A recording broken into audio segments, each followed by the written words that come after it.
Hey guys, welcome to episode 174 of 4PlayerAnimecast. I sincerely apologize to anybody in the fucking chat room viewing this right now for the delay. I caused a lot of trouble. Spire got into a fist fight with someone outside and had to call the cops. I literally punched the fireworks out of him. Like but essentially I had to.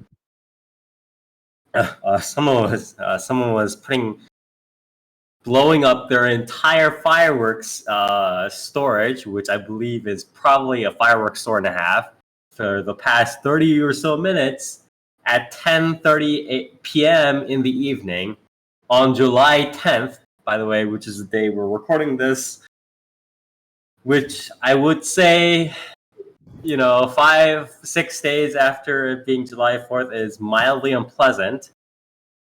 But were there any good fireworks, or were they like boring kinds? Like any special ones? They were all just standard fireworks. There was nothing special. But yeah, I had to call the police for noise disturbance, and so yeah, here we are. Anyways, we snitched. Sorry for being the tattletale, but yeah. Anyways, I'm your host Spire, and today we are actually going to do an interesting sort of hybrid podcast, which we haven't really done on this podcast yet. We're doing a review of both the spring and the summer seasons, and the reason for that is that because of coronavirus delays, because of how the scheduling is, and because Japan is just Japan these days, a lot of the anime that are coming out this summer season are sort of being cascaded through July. By that I mean, it's not usually what happens in these summer seasons is that a lot of them, like 90% of them, usually appear in the first week or so of the sort of the summer season, right? So if it's or whatever season, right? So if all of them are all the spring anime are sort of ending, say, the end of June, say, then pretty much all of the summer anime would appear on July, first week of July, or maybe the rest of them would appear on the second week of July. But that's not really what's happening. What's happening a lot this week is they're all sort of getting cascaded through. A lot of them did sort of air already. But some of them, a decent amount of them, are airing, the second week, the July 14th, 13th, stuff like that. And some are even airing at the end of July. So it's a little bit weird, but that's sort of how, or the distribution is a little bit weird this time around, but that's just how it is. So what we've decided is that since there's not that many series that we can right now that have already aired for the summer season, there's not many series that we can just look at the first episode of and say, okay, this is how the anime is going to go, or this anime is episodic, so this is sort of the general tone of the series, and this is how we review it. There's not a lot of series out right now for the summer anime that we are reviewing, which means that some of us are going to review some of the summer anime, the anime that are airing now, and some of us are going to take the leftovers from the spring season, because again, we've said over and over again that there's a lot of spring anime that sort of overflowed, right? We didn't have time to cover them all, although we did want to. So some of us are going to cover the leftovers from the spring season, and some of us are going to cover what's happening right now, the hip and trendy summer anime stuff.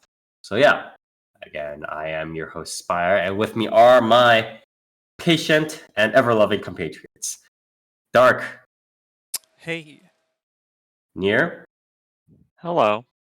And Toast. I won't be here on the 18th. Thank you for telling us. But yeah, anyways, how has your past 2 weeks, or I guess 3 weeks in this case, been, Dark? Been all right.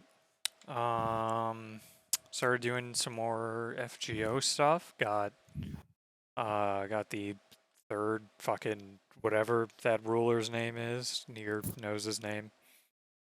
Qin Shi Huang. Yeah, I had 2 of him from when I was trying to get I forget what her name is too. The like fucking chicken girl. She was up in the same banner with him. Chicken? She was like the main one. Uh, Got like the hat and like the feather like white outfit. Red hair. feathered white. Are you talking about like the saber chick? Yeah, Benny Anima, I believe. yeah. Yeah, so I was trying to get like either her or like some other limited characters from a banner. And it was like the one where it's like, you do the paid course pool, you get an SSR like guaranteed from that pool. And he was like the one character there that I was like, please don't fucking give me another one of these. And sure enough, I got 2 of him in the same role. So there was that. Apparently his Noble Phantasm is fucking bad too, so doesn't even really do me much good.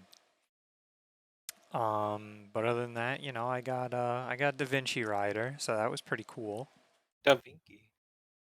And yeah, other than that, haven't really been doing much. Been keeping up with stuff that's still ongoing. Haven't watched a ton of new, just because it's like I feel like there's not a whole hasn't really been a whole lot going on. Yeah, it's still been slow starting, as we just discussed. Yeah, so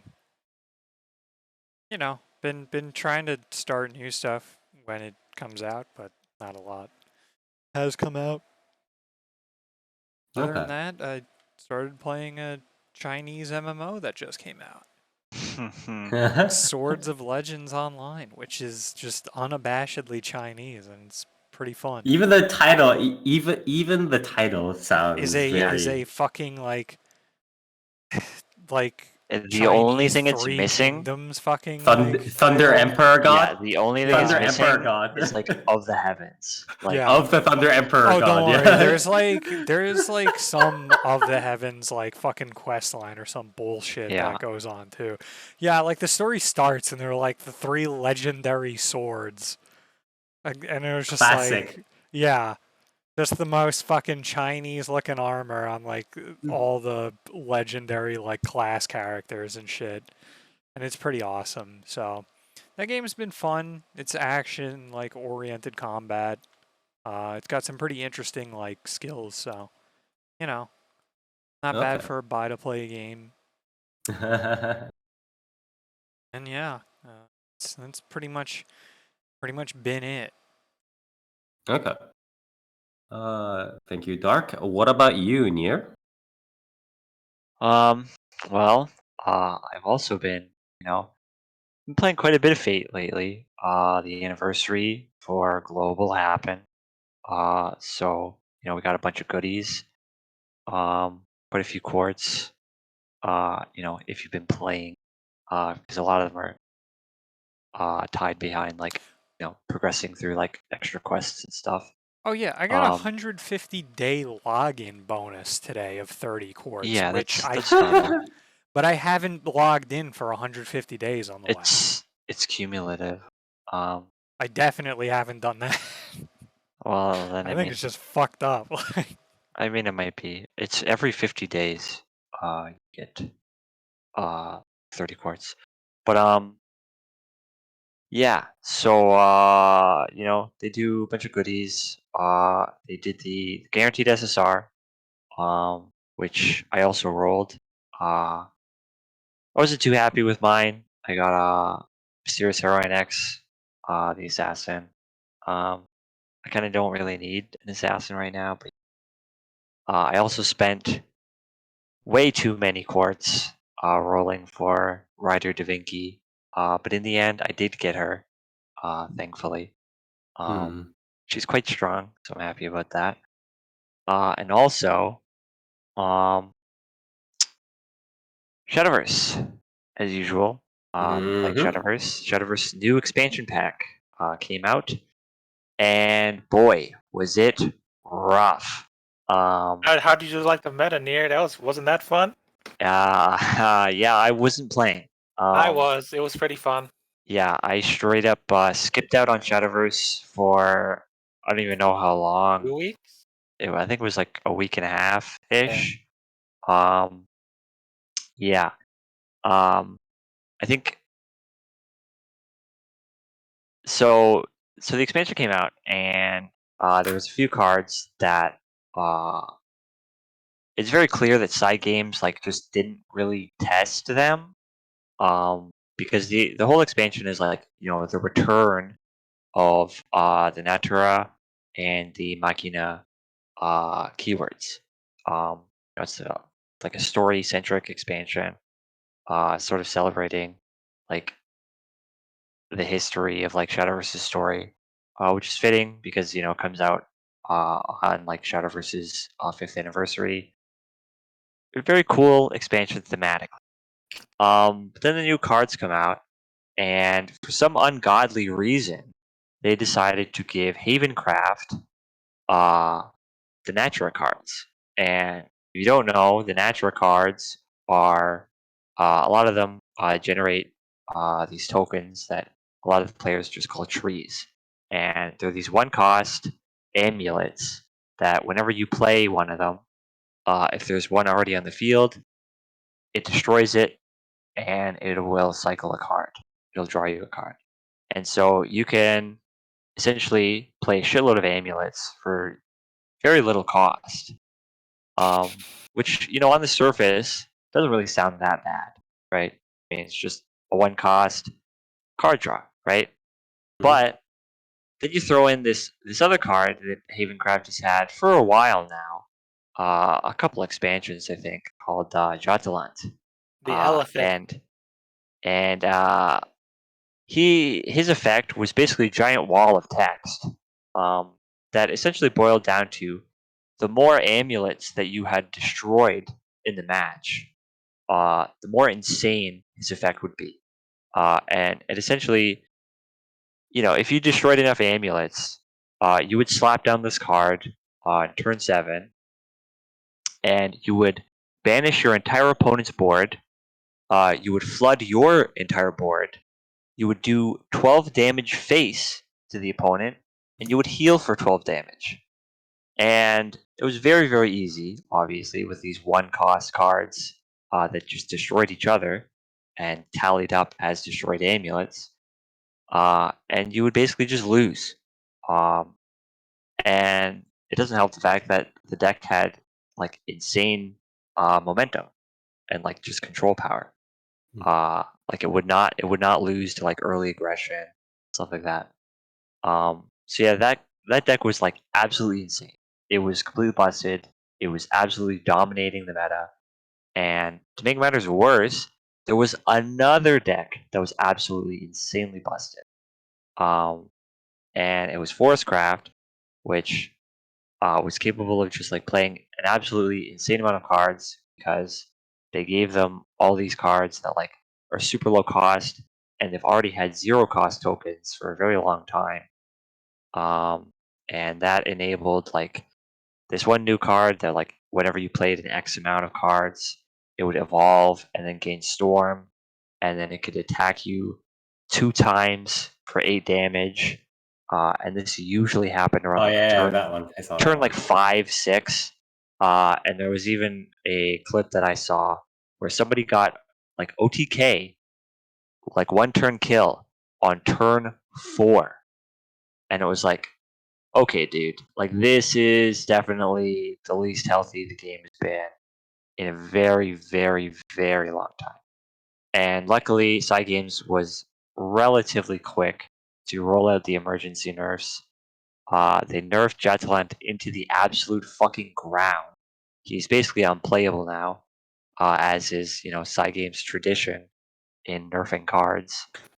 Usually, when Cygames nerfs a card, you don't play it ever again. But ever since, the meta has been a little bit more healthy. Portalcraft is still quite strong. But there's some other pretty good decks out there that compete. And I've been having a decent amount of fun with Yeah, it what ever deck are you since. using? I've been using Last Words, Shadowcraft.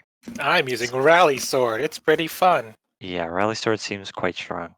I don't like that. I don't want. What is that? What's that? What's that? Stormblood or whatever, where they play. Oh, the mono OTK. Yeah, what's up with that? I sure love giving all the followers you play Storm Yeah, right when I you come mean, out on turn 6. I That's mean, fun. welcome to Shadowverse, dude. Like, it's yeah. I mean, I've been tempted to make the mono deck, but from what I've heard, it's not very consistent because you need a lot of pieces in your hand to like get it working. But it looks fun. But yeah, I've been playing a decent amount of Shadowverse. Anything else? Other than that, I mean, Did you watch the movie in here on Netflix? no, I did Not not. yet? No. You should. Yeah. Did you get the game on the Switch, bro? No. But yeah. Other than that, I haven't been up to too much. You know, I have been waiting for the new season to come out, but a lot of anime just not deciding to just like not come out anytime soon. It seems like. Again, a lot of stuff has been delayed Yeah, it's pretty very recently. late season. Yeah. But yeah, that's about it for my 2 weeks. Okay. Toast. Hello. How have your past 2 weeks okay. been? Well, I've been playing Amulet Haven up until the nerf, and I was having fun, and then they ruined it. And I'm like, okay, I'll make a new deck. And I played Rally Sword, and that's fun.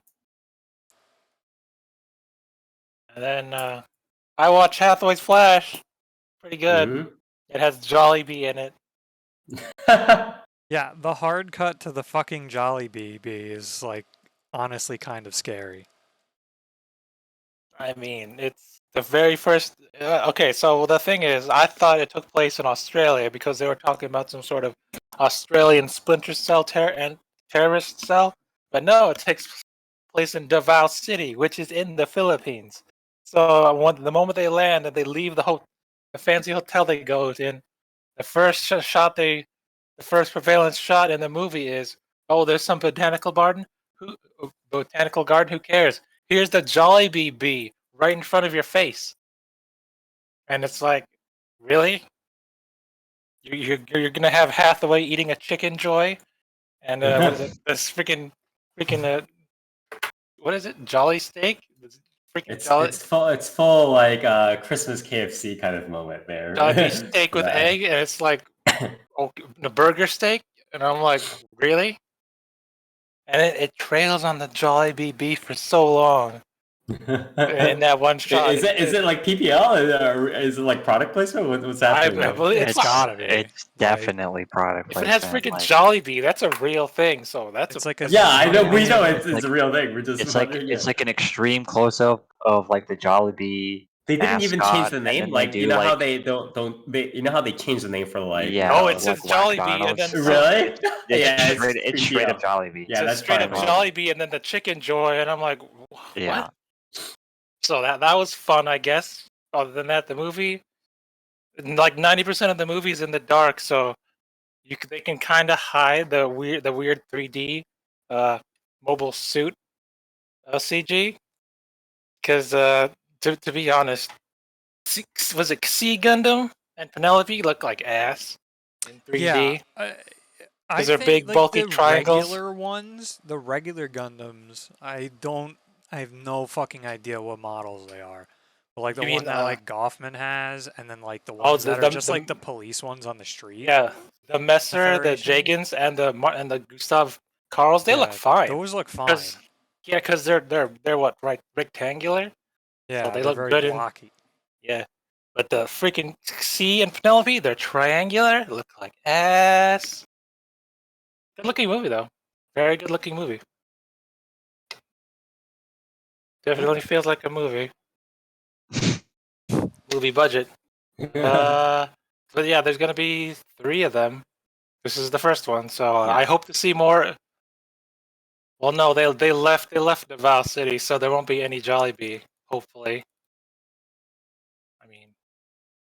hope. Really, you're gonna highlight Davao City and all Philippine culture, but here's a Jollibee. 10 minutes of the movie straight. Okay. Yeah. What else? Oh, we're going. Yeah. What else? anything else? Hololive ENV singer Iris debuted. She's pretty good. Hmm? Like, but then again, Hololive only hires the best of the best, or they only accept the best of the best. So she's very good. Good for her. Coming out with a PV right off, or an album right off the bat. Good for her. Okay. Her art by Red Juice, you know, that egoist Supercell guy, kind of looks jank. As in, her design does not fit any other person's design in Hololive. But you know, whatever. I'm here focused on her singing, not her actual how her model looks. She could be like a flying butt. I don't care. Her singing's Yeah, I good. mean the model stuff is overrated. Red in my Juice opinion. Red Juice is a good artist, but as a 3D model, or as an LTD model, it's kind of weird. But whatever. People have gotten over it. I Okay. got over it. What else? I'm eating Jollibee right now. I'm eating chicken tenders That's good. with the gravy because I don't like fried chicken all that much. Like, you know, the big bucket chicken. I don't care for that much. I'll eat chicken tendies though because I'm a lazy boy. That's I fine. don't like eating chicken breasts because it's too much. You know, the whole chicken breast they give you, the fried chicken, is too much of a hassle. So I only like drumsticks because I'm lazy. That's fine. Anything else? I got spaghetti and a chicken sandwich. Anything else? Anything else in the past 2 weeks that you did other than eating Jollibees right now? I'm finally getting to go back to one of my earlier comments. I'm finally getting to see Heaven's Field Movie 3 Spring Song after November, December, January, February, March, April, May, June, July. 9 months of waiting. So I'm gonna see it on the 18th. They finally got the shit together for a rerun. Yeah. I won't be on the podcast on the 18th. That's cool. Okay. So if that's it, then Oh thank wait, you. did I Toast. talk about the tornado, or was that last podcast? Who cares? Which tornado? I only had one. When was it the last podcast? I 3 don't think weeks you ago? told us. No. Was that during the tornado? Don't think so. No. Well, I had a tornado. That was fun. Yeah. Nothing. No. None of your assets were damaged, or what happened? They lost some roofing, but Okay. That's actually yeah. yeah. The our neighbor lost their trampoline, so it blew into our yard. So free trampoline. They also lost their trees, and the neighbor lost their pool. So I also got a free pool and a tree. Nice. But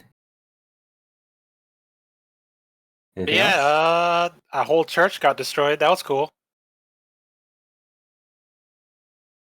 All right. Well, the tornado news aside, it's Yeah, but unfortunate. yeah, everyone's fine. Yeah. Again, it was. I've heard that occasionally happens. Like people just casually mention, like, for instance, in Florida, where it's like they have hurricanes and stuff like that every once in a while, like every like other month now.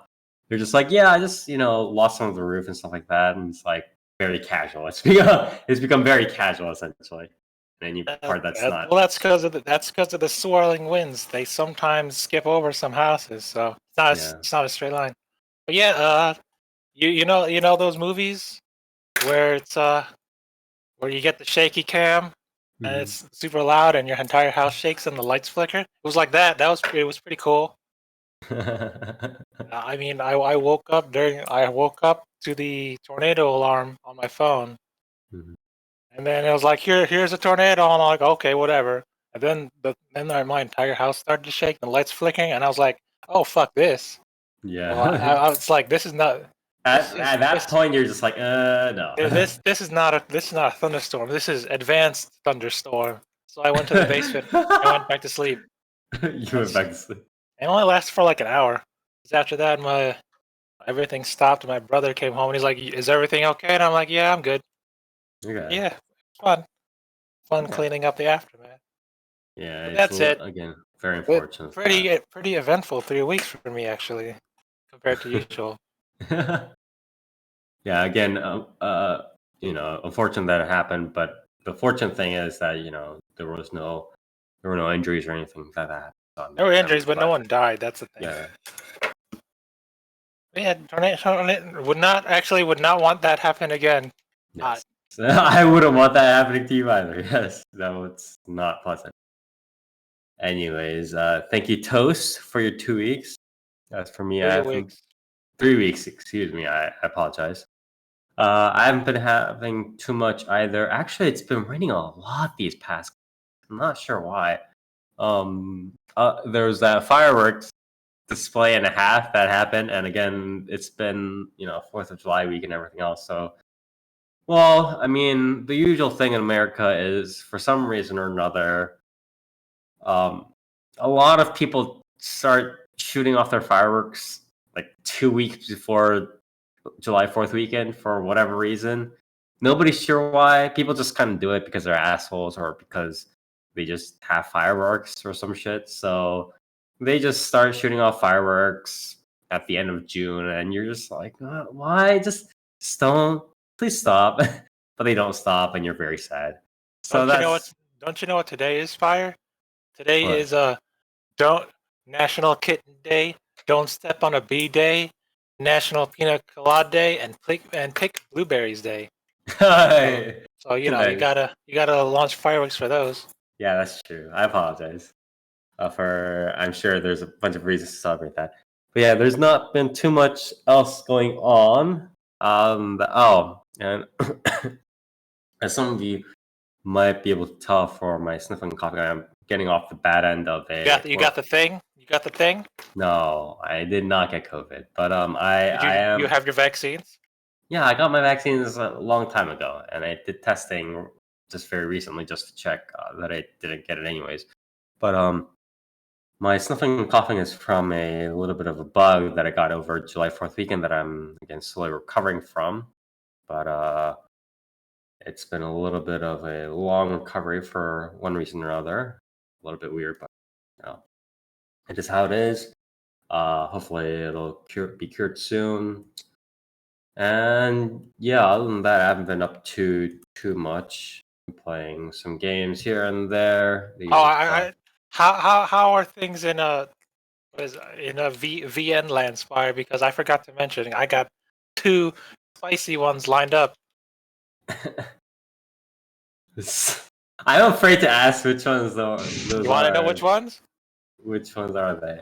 I got Kuro Gyaro no Denshinai Ingi Vatsugame no Hyoteki na ni Sareta Boku, which means Gyaro Express to Tan Slut Station railroaded into a punishment game. Please. That's one of them, and then the other one is let me pull it up. Micro Mizuki X Doskebe Okusan Homan Bari no Echichi.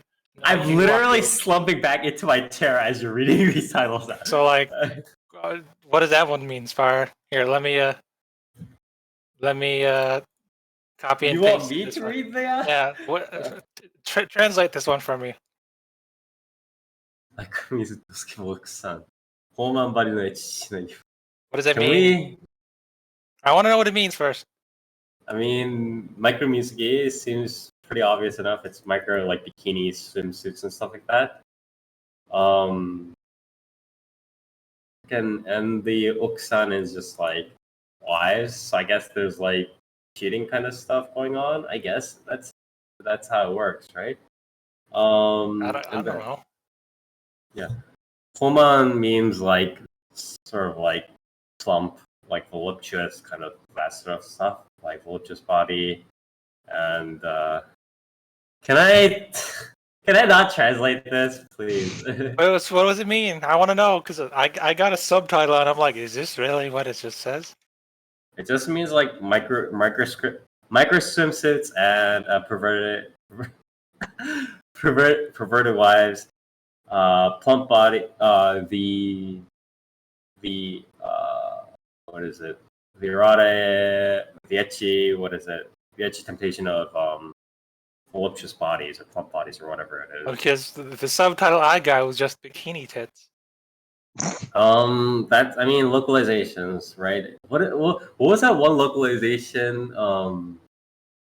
Didn't Choka literally just get translated to like ice cream or something like that? It was like, anyways, localization. But yeah, if you like Apadash VNs, I'll recommend those, I guess.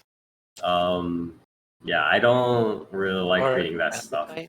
The stuff I was You don't like Okay, homo. Yarus? You don't like Uh, Yarus? What's wrong with you? the stuff I was thinking of going into. One of the recent ones that got translated was Kinkoi, so that was. Oh yeah, that was also. I don't know how vanilla that is. I might check that out soon. But when I had time, I was considering going back into. I mean, it's never been translated except in Korean, but I don't have the Korean patch for it. But going back into Fortune Arterial, going back fully into Ayuku no Yusia, the classic sort of August visual novels. People, longtime listeners of this podcast, know that I do have a fond spot in my heart for Studio August, one of the sort of the top tier one visual novel makers. So I was thinking of going back to that. Maybe go into Kuroko's Nikkei Metai. What is it? How do they fucking abbreviate their stuff? So Nukitachi? Yeah, it's Nukitachi, right? 日系みたいな島に住んでる私はどうすればいいですか? Or what is it? Yeah, so that visual novel I was thinking of checking out. Other than that, yeah, I need Aspire. What? I got a couple more lined up. What about a Island Diary? to. You know what that is? No. I don't know what that is. What about a? Oh wait, this one. This one I've heard of, but it's like it seems pretty vanilla. What about a Suzukuri Dungeon? I heard that one's good. It's got Suzukuri Dungeon. Suzukuri Dungeon is just like one of the weird like spin-offs of Hime Muso, but I'm not a particular fan of like this is like an actual like one of those small like dungeon crawler stuff, right? One of those very small. Yeah, no, I'm not a big fan. I hate that shit. What? Why not? I hate that shit. Well, I don't hate the dungeon crawler stuff in general. I actually like dungeon crawlers a lot. I just hate the really small, like you find it on DL site and it's really shitty, everything, whatever. I don't. Hey, don't diss my RPG Maker games. I live off of those. I apologize. You know what the best RPG game maker game ever made is? Oni. Maybe Corpse Party. What else? They're there. Ebe. What else was an RPG? Yeah, Ebe. Is Omori one? I thought was that made in Wolf? I don't think it's RPG Maker. Shut Up and Slam Jam Gaiden. That's RPG Maker, right? Yeah. True. Monster Girl Quest, also RPG Maker. Don't diss my RPG Maker's game, Spire. I got a whole 50 gig folder dedicated to them. Anyways, yeah, I don't have too much to say. It's I want to check out the thing is I was actually talking with somebody in Discord about this, and the part of honestly what makes me stick with visual novels a little bit longer, like the reason why I stick with sorry about this, but it's going to be very short. But the reason why I stick with light novels and visual novels is because they're predictable, just as a lot of manga and anime are, but I can get a lot more sort of lasting value out of them, kind of just chewing through what value they have instead of kind of being disappointed at the 12 episode stuff or like the 20 chapter manga that just gets axed and just goes nowhere or whatever, manga stuff. A lot of manga stuff and anime stuff has become pretty predictable for me, and I don't get as much lasting value from them as I do sort of getting the predictable power fantasy value from light novels, web novels, visual or like web novels, and so on. With visual novels, it's a little bit different because it's actually pretty somewhat hard to predict.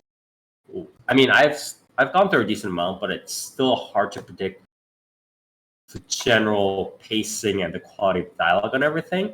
It's easy to the premise is premise, but where it kind of branches out or how good the dialogue tends to be or how good the endings kind of tend to be is still not as predictable as it is, or at least for me, it's not as predictable as it is a manga or an anime or whatever else. So I still have fun kind of picking and choosing, but it's also a double-edged sword in that a lot of times I can be, hey, this is a pretty big VN. This seems pretty decent. Let's go into it. Like the Real Lord one, what was it? Fucking Maitetsu, right? I keep thinking the Maitetsu would speed up, but it just doesn't. And I was a little bit disappointed by the very sort of agonizing pace. And that sort of stuff kind of throws me off. So I have to tread pretty carefully these days because I don't want to be reading into visual novel and saying like 20 minutes, hour in, or 2 hours, and it's going like, wait a minute, this isn't fucking going anywhere. And then I'm just like, fuck. So yeah, that's sort of been my struggle recently. I have to find a good thing with a good pacing, good ending, good dialogue, everything going on. But why don't you just find some Nukige Spire? That sounds like what you need right now. I don't think that's what I need right now. I explicitly think that's not what I need right now. But yeah, that's what's with the Nakige and Nukige, right? Which one's which? Nakige is the nak, or essentially you're crying, right? It's like it makes you cry. And Nukige is it's just the ones that make you sad, or the ones that make you happy. Which one is it? Or it's the one that essentially it's the one that has a lot of sex scenes or just like wontons. Like the focus of it is just on pumping out sex or HCGs. That's sort of what a Nukige is, sort of based around that. Where does fate fall into this spire? I don't think. I mean, I guess fate was kind of made to be a Nakige, but it's not really. It's more just like a general drama than it is like a general like quote unquote deeper story than it is like a Nakige. A Nakige is pretty specific. You'll know when you read through Nakige. Like it'll be like well, do you guys know? Name some famous ones. No, I don't. Katawa Shoujo. Yeah, but you guys know Doki Doki Literature Club? Is that one? No. I forget. I don't know of an example, but a pretend one I'll make is something like, you guys know Kwarakaki no Oruken, right? No. Really? What's that? What's that? I know the film, the Orgel, right? The Kwarakaki no Orgel. No. The heck are you talking about? Anyways, okay. So a Nakige will be pretty obvious in its premise, where it goes like it'll be like fucking koe no katachi, but like everybody's in a wheelchair, or like the main girl's like in a wheelchair and she's getting bullied 24/7, and then her mother gets hit by a truck and has cancer at the same time, but then her mother dies, and then her mother dies and sacrifices her organs so that her daughter can live, and it's one tragedy and drama upon another in an Nakige, and it's very obvious what happened. Okay. So you mean like the famous ones like Clannad and Sayano Uta? and Angel Beats I was like, and Canon.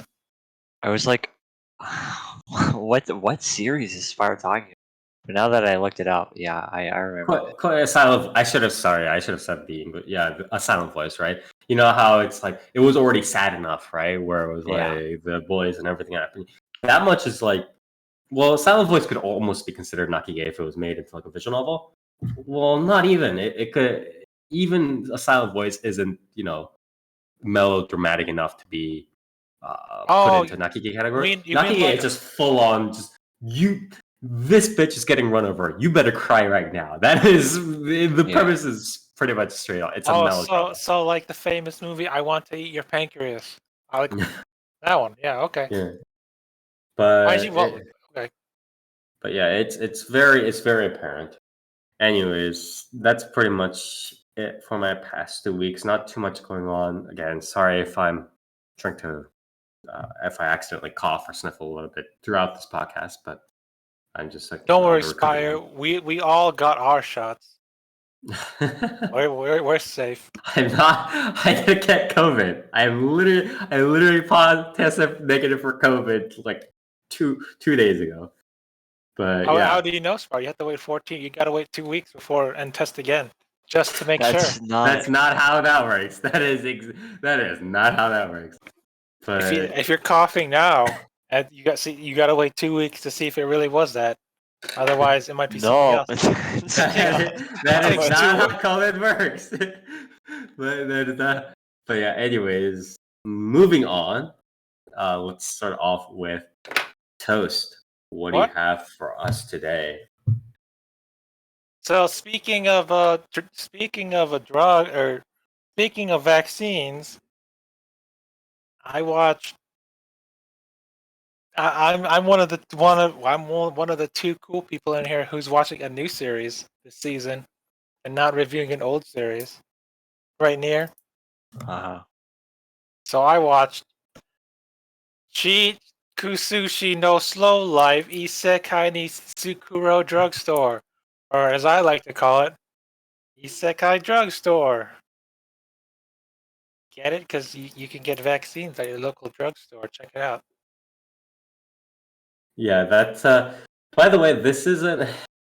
There's a lot of isekai pharmacy light novels and web novels out there by now that have become popular or have gotten published and stuff. This is not one of the good ones. I just want to. And this one sucks. It is not good. You got main character guy who's voiced by What's Fukushima more painful? It's like out of all the ones that could have been chosen, they chose this, and it's like why? Just why? They're just building make you this, up, bro.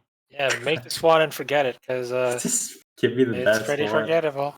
Who's Fukushima Jun though? That famous guy. You know him for his role in Bakugan Battle Planet as some Fuck yes. black guy. Please no. Winton Styles. Look at that cool guy with his glasses. Right? Or in really? That's him? He was also that one-off character in Media's backstory in Fate Stay Not Unlimited Blade Works. You know that one guy? The one Really? guy? Yeah. Atrum Galiasta? Who? That's Yeah. Fukushima Jun. That's about it, I guess. Yeah, he's that guy. Oh, I mean, I guess if you want me to be a boomer about it, he's also Kazuma from Konosuba. That's him. Yeah, Fukushima Jun has a lot of very. I would say his voice is almost made for that petulant MC kind of stuff. He's good at Tsukome kind of voice. Yeah, exactly. Toast hit it right on the head. That's sort of like Tsukumi voice. Yeah. Yeah. Anyway. So it starts off. You start off right in the middle of the series, I guess. Let's get the backstory where usually your isekais. Yeah. That's your isekai beginnings, but no, here we are. Start him off. Here's my drugstore. Here's this wolf girl I found. Here's a ghost. In media That's res, about it. yes. and It's then like- and then is it pretty much episodic or what's happening? In the episode 1 that just came out, it's split into 3 parts. So like, Okay, mini episodes. I mean, I guess I could split into 3 parts, and each part was like, here, I made this potion, or this is the potion I made for this remedy, kind of thing. And Mhm. but it's like, okay, the first potion, 8-minute story. Like I made this energy potion because potions in this world they taste. Oh yeah, potion this world tastes like ass, but not me because I'm a isekai guy. I can make potions that taste good, so that's why he's got a popular drugstore because his potions don't taste like like fermented yogurt or whatnot or fermented kimchi. It tastes like a cow piss or lemon lime energy drink. I guess Gatorade. And it's like here's my famous potion. Oh, one of the friends here, some dude was like, "Hey, can I sell your potion in my store? I'm having my 5th child and I need money." And he's like, "Okay." It's like that's the end of the story. That part 1 of that's like 8 minutes to tell one story. Here, part 2. This dude's being chased by a yandere girl, the knife, and then he's like, "Hey, you're a famous alchemist, potion maker, right? Can you do something about it?" He's like, "I can't fix crazy, but maybe I'll try anyway." So his fancy potion in episode and part 2 is he makes herbal tea to relax him, and suddenly she's not yandere anymore. She's calm, and I'm like, Oh this yeah, the sucks. sword, yeah. This sucks. And then the last part is 2 minutes long, where it's like, here, there's third guy. You remember that energy potion I made? Well, it made an old man repair a building really quick. That was 2 minutes, and that was the third episode. Or third part of the episode. And I was like, okay, that's it. I guess that's it. But yeah, this series boils down to, hey, I got a wolf girl and a ghost girl. And I'm a famous pharmacist, so Yeah, Let me- I just wish that I don't know. It kind of I really like the model where you know the isekai yakyoku, right? Yakyoku. nothing's gonna be as good as that. Yeah, but that's You expect this when they start off right in the middle of the series with, "Hey, I got all my main characters already." Well, I don't think the in media res matters as much as the specific arcs do, because you mentioned the whole like sort of they cut into many episodes and they're like, oh, this funny thing happened and he fixed it with this, and there's this funny incident based around the medical problem, and then he makes a quick medicine to fix it and does all this stuff, right? Yeah. I think excuse me, really going into not really going into the trivia, but going into a decent amount of trivia and kind of really building up not only the characters but having this general mini arc, right, about the disease and how he goes and sees the symptoms and then says, oh, I have this knowledge, but how do I develop it in this world with magic and feudal technology, and how do I get people to accept that this is this sort of disease and this is how to cure it and stuff like that, which happens in the parallel world pharmacy, right? And obviously it doesn't, I don't think, happen as much from what you're describing in this drugstore series. I think there's a lot of value that's missed from, you have this premise of a drugstore stuff, but you're not really using it, if that makes sense. It's like Fire, you're comparing the difference between the CDC to a snake oil salesman. yeah, What's happening here? Yeah, pretty much.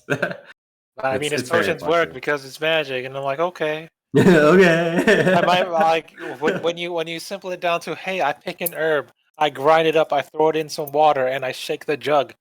Suddenly, a potion's made. And it's like, okay.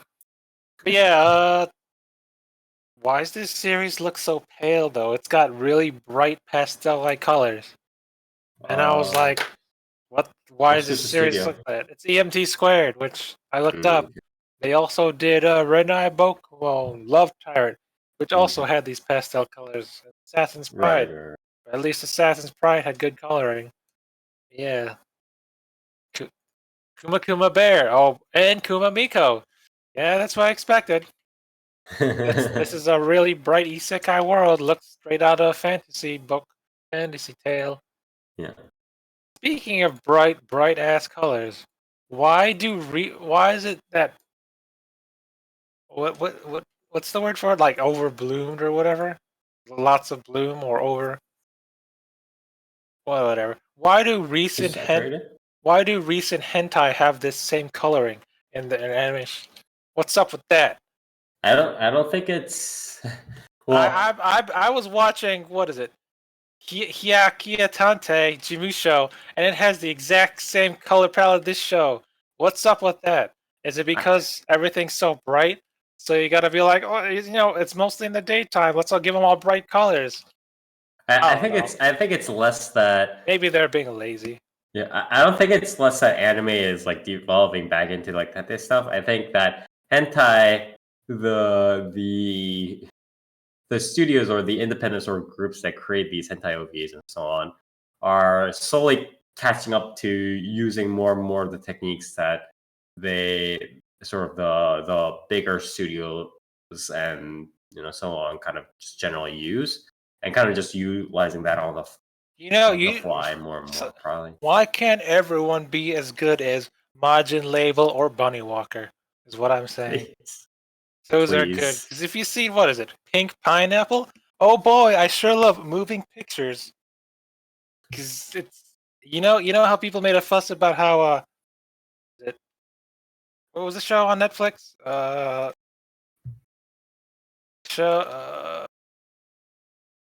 Like something real, The Way of the House Husband. That was moving pictures.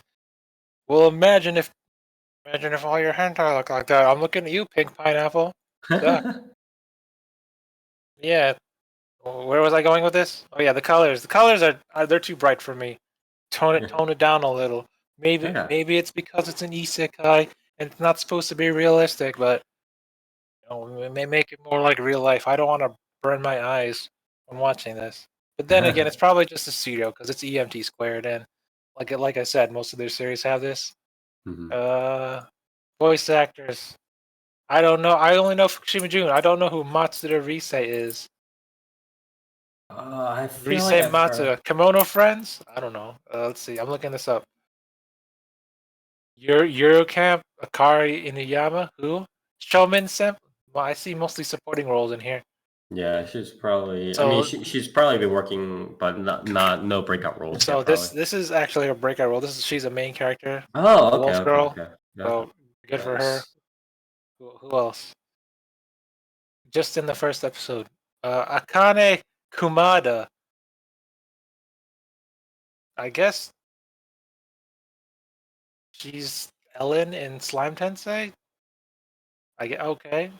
So they got some newcomers in here. I guess good for them. Yeah, Good for them. these usually there's a Toast is pointing out a very interesting trend where it's like, I mean, we've had this for a while, but it's like a lot of these, you know how for a long time there's been a huge sort of supply of voice acting talent in Japan compared to the relatively limited demand, and just because of the fierce competition, just because how the anime industry shaped up, right?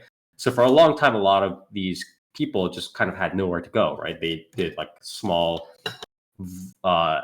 ad kind of stuff, or they did very small like student A. Like you'll literally see their roles be like student A or dog B or whatever. Like a lot of lesser known voice actors just do like animals and stuff like that even.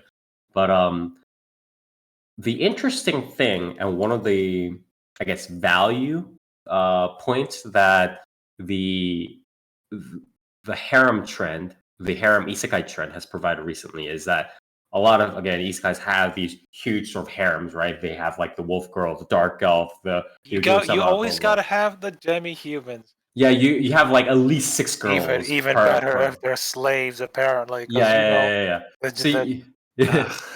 So you have like at least 6 girls in the harem, right? And you have a bunch of these isekai going all at the same time. Like every season, you have at least 3 to 5 harem isekai in pretty much every season these days. And obviously, you can't hire Minorina, say, Miku Ito, Uchitama. You can't hire A tier, S tier voice actresses for every single one of them, right? So I think a good thing, honestly, is a lot of these sorts of younger or even people that have been working for years and years on end in the industry but have never had a proper supporting or I mean breakout main role or even a supporting role has now a lot more chances, you know what I mean, in terms of getting these sorts of main roles, even if they are in smaller anime, and kind of showing off their voice. Because what happens is that the obviously there are auditions, right? But even for stuff like games and so on, right? A lot of times what happens is that when people are kind of thinking of, oh, who should we cast for this role in this mobile game or whatever, right? What happens sometimes is that the production staff goes or the people working on it involved goes, oh, I know this voice actress that I heard, in this anime recently. She has a really good voice, and I think she would be suited for this character. And that's literally how it gets pointed out. Same for even in an anime, sometimes the author will go like, oh, I want this voice actress to be in this role. So I think it's a very good thing that this wasn't that the whole plot of Bakuman? The dude's like, I'm gonna make an anime, and I want the girl I like to voice this character, but screw you. You have to apply. You have to audition just like anyone else. Right. Also, sorry, I need to point out one flaw in your statement. What? They're no longer thinking of, hey, I know this voice actor anymore. It's, hey, I know this VTuber over here. Well, VTubers are also now recently in a sense. Now recently it's gonna be VTubers because look at all the VTuber appearances in this season. VTuber stuff. Well, anyways, that's a different conversation. Yeah, don't worry, I'll cover them. I'll cover those series. Well, what I was about to get into the VTubers versus voice actors, like the clash of industries kind of thing, but that's another can of worms that I don't want to open right now. But anyways, what are VTubers? What voice actors anyway? No, it's not really that different. But yeah, any last words on the series? It sucks. I mean, there's nothing wrong with it, but it sucks and it's boring. Well, I guess what's wrong with it is that it sucks. I guess what's wrong with it is that it sucks and it's boring. It's like 8 out of 5, except for the fact that it just sucks and it's boring. But yeah, I like how they drew the ghost girl with her, with her hair. She's got the ahoge, but then she's got this weird, like they went to paint and cut away some of the top of her head or her hair. I like that effect, I guess. And what is it?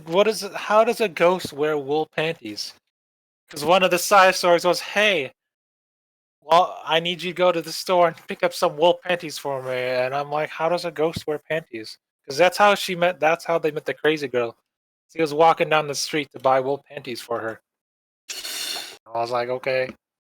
Yeah, sucks. Okay. I'll rate it 6.5 out of 10. It's not the worst. Is that like a My Anime List score? You just said it sucks. Why did you rate it a 6 out of? But it's not. That's not assaulting. The only thing that assaults me is the overuse of colors. But like, the animation's fine.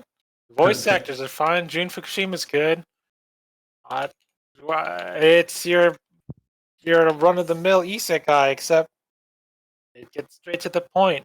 So far, who cares about how he got there? He's already got a pharmacy.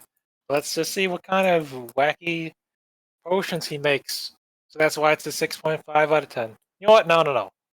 7. 7 out of 10. I don't do halves. Okay. 7 out of 10. Take it or leave it. Watch it? Maybe. Maybe not. Jesus. Maybe. Christ. Would I recommend it? Somewhat. Is it the worst thing I've seen? No. That's why it's not a 5. So yeah. Watch at your own risk. There's way better isekai this season. Even way better slow life stuff. But yeah, this is the weakest isekai this season. Watch it if you, I guess, like wolf girls. Because I know some of you like Wolf Girls. It's just like the one in Redo of Healer. All right. Yeah. Anyways, thank you. The end. Yeah, I don't care. Okay. Thank you, Toast, for covering this series. And if with that, we will move on to Nier. What do you have Wow. for us? Tell us about Kindergarten Year. Yeah. So I watched Uramichi Oniisan, um, which is a comedy series by Studio Blanc, who has essentially like been pretty much exclusively like production assistants up until like I guess now. Like the last other thing they like co-produced, I think, that wasn't an OVA was Boku no Kanojo. So, Ah, Okay. yeah. Um but yeah, this is a comedy series about a 31-year-old man who is, I guess, a former gymnast. Um, I don't know if he was like a gymnast star or he's just like a gymnast or what, but he's currently working on like a children's educational like television program. Um, and the whole shtick is that like he's basically like fed up with his life. Like same. he's like emotionally dead inside. But he has to put on this happy, like cheery face because he works with kids on this kids show. Um, Like the stereotypical. It's I wouldn't say like comedy shtick. Well, it sort of is a comedy shtick, but like you know how sometimes in anime or manga they have this idol thing, or they have an idol or somebody that appears on TV with like the kids. And it's like, oh, I'm a happy fairy or whatever it is, and then or like I'm Red Ranger or Pink Ranger or whatever it is, and then they have the girl or the person on the backside just like Yeah. smoking in the backstage is like bad. But the yeah, entire that is this series. And it's pretty good. Uh,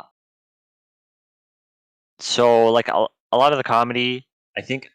So it's interesting because the series starts off with like the show bit, right? Where like he's on the show, he's interacting with the kids, and I personally think the comedy with like the children when he's like on the show is the weakest part. Because the MC like his main thing is like he's supposed to be happy around the kids, but then he has these moments where he's like, yeah, but life sucks, right? Um, and like he does that around the kids, but the problem is the kids don't really bounce off of that, right? They kind of just go, oh, right.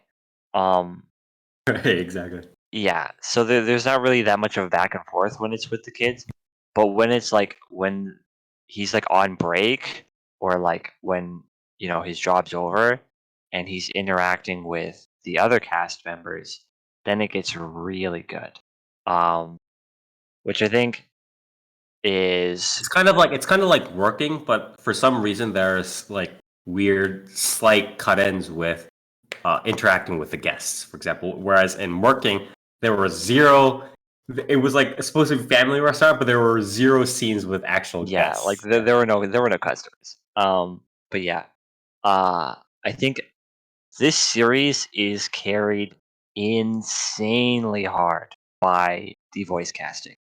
Yeah, I saw the. By the way, I literally just because I knew that the main character was voiced by Kamiya Hiroshi, right? Yeah. Which was like by that in itself is like good value. Or like Kamiya Hiroshi can like almost boost an entire series by itself, like he did Hitori no Goto, right? What was it? Himitsu? No, what was it? Fucking what was that? What was the Himitsu thing, right? Um, the one that the Siren Zetsubo guy said. Huh? The the series that the Sayara Zetsubo Sensei person made. Kakushigoto. yeah, Kakushikoto, right? Yeah. He made that really lively as well, right? And Yeah. that in itself, I saw this guy. This cast is literally. I'm not even joking. I've seen, everybody on podcasts and listening knows I'm a pretty big actress otaku.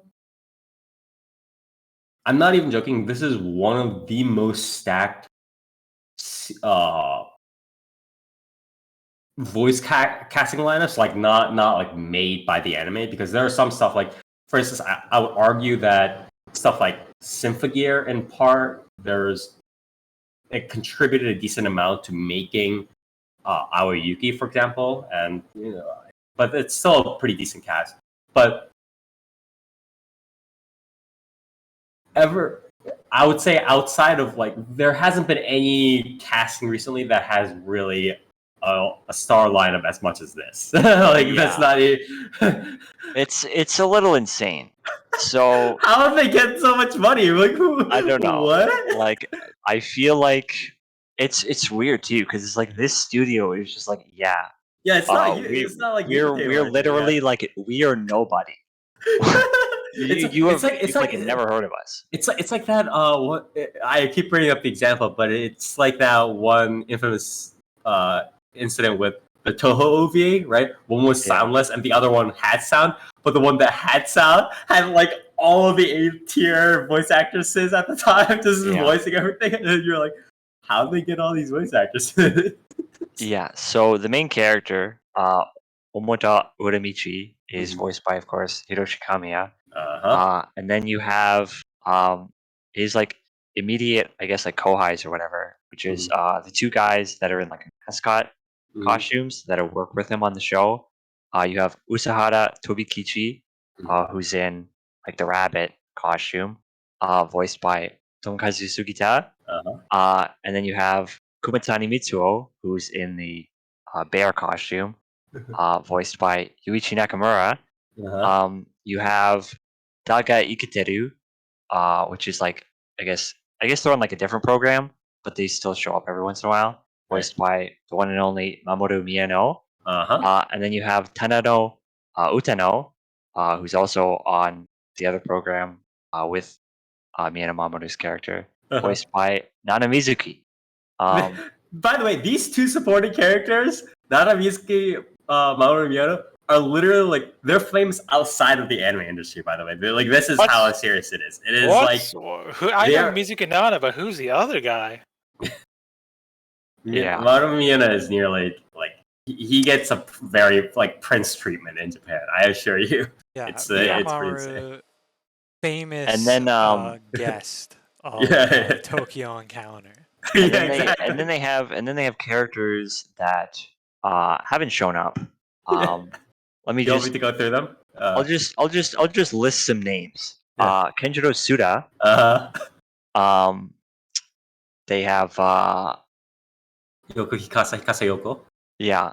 They have I can list them if you want. I can I know who Akasa Yoko is. That's Honolulu's voice. Suda Kenjiro, Kasayoko, Hanae Natsuki, again, very famous, and nowadays, I think more of a YouTuber than a voice actor almost. Takashi Minami, Miki Shinichiro, who has done a lot of big supporting roles. Satorina, Kimura Ryohei, Ono Daisuke, Sadako Sayori, I believe she's done a couple of supporting roles here and there, and Suzumura Kenichi. Like, these are all like at least like tier 1.5, like tier 1.5, if not directly tier 1 voice actors and actors. Yeah. Every single one of them that I just listed. What? Yeah, and then to top it all off, they have like the narrator who like introduces characters, voiced by fucking Ocho Otsuka, which is famously, Jiraiya from Naruto. So yeah, like, it's insane. And it's carried like super hard by the voices.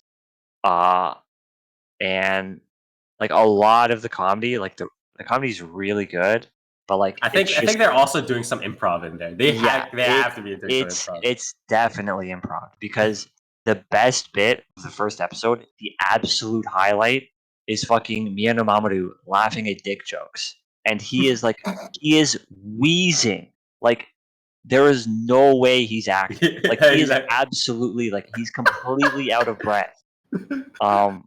Like it is fantastic.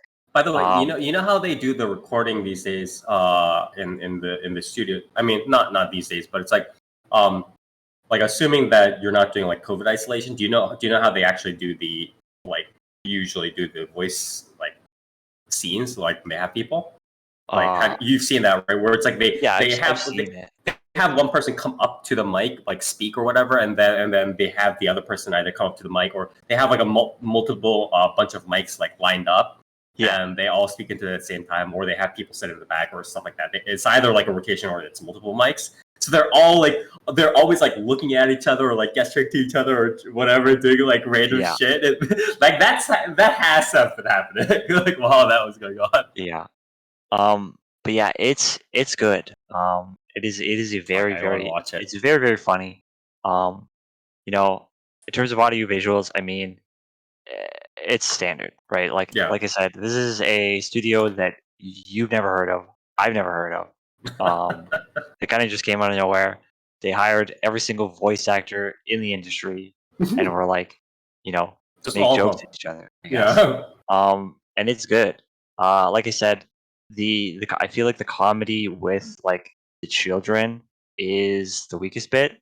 Um, but Honestly, that's probably why Working didn't do it all. I think it just like if you just have random stuff like popping in, like the charm of Working or Uramichi Onii-san is that they're just kind of the entire sort of setting is just a prop for the characters to be in the same room together, if that makes sense, Yeah. right?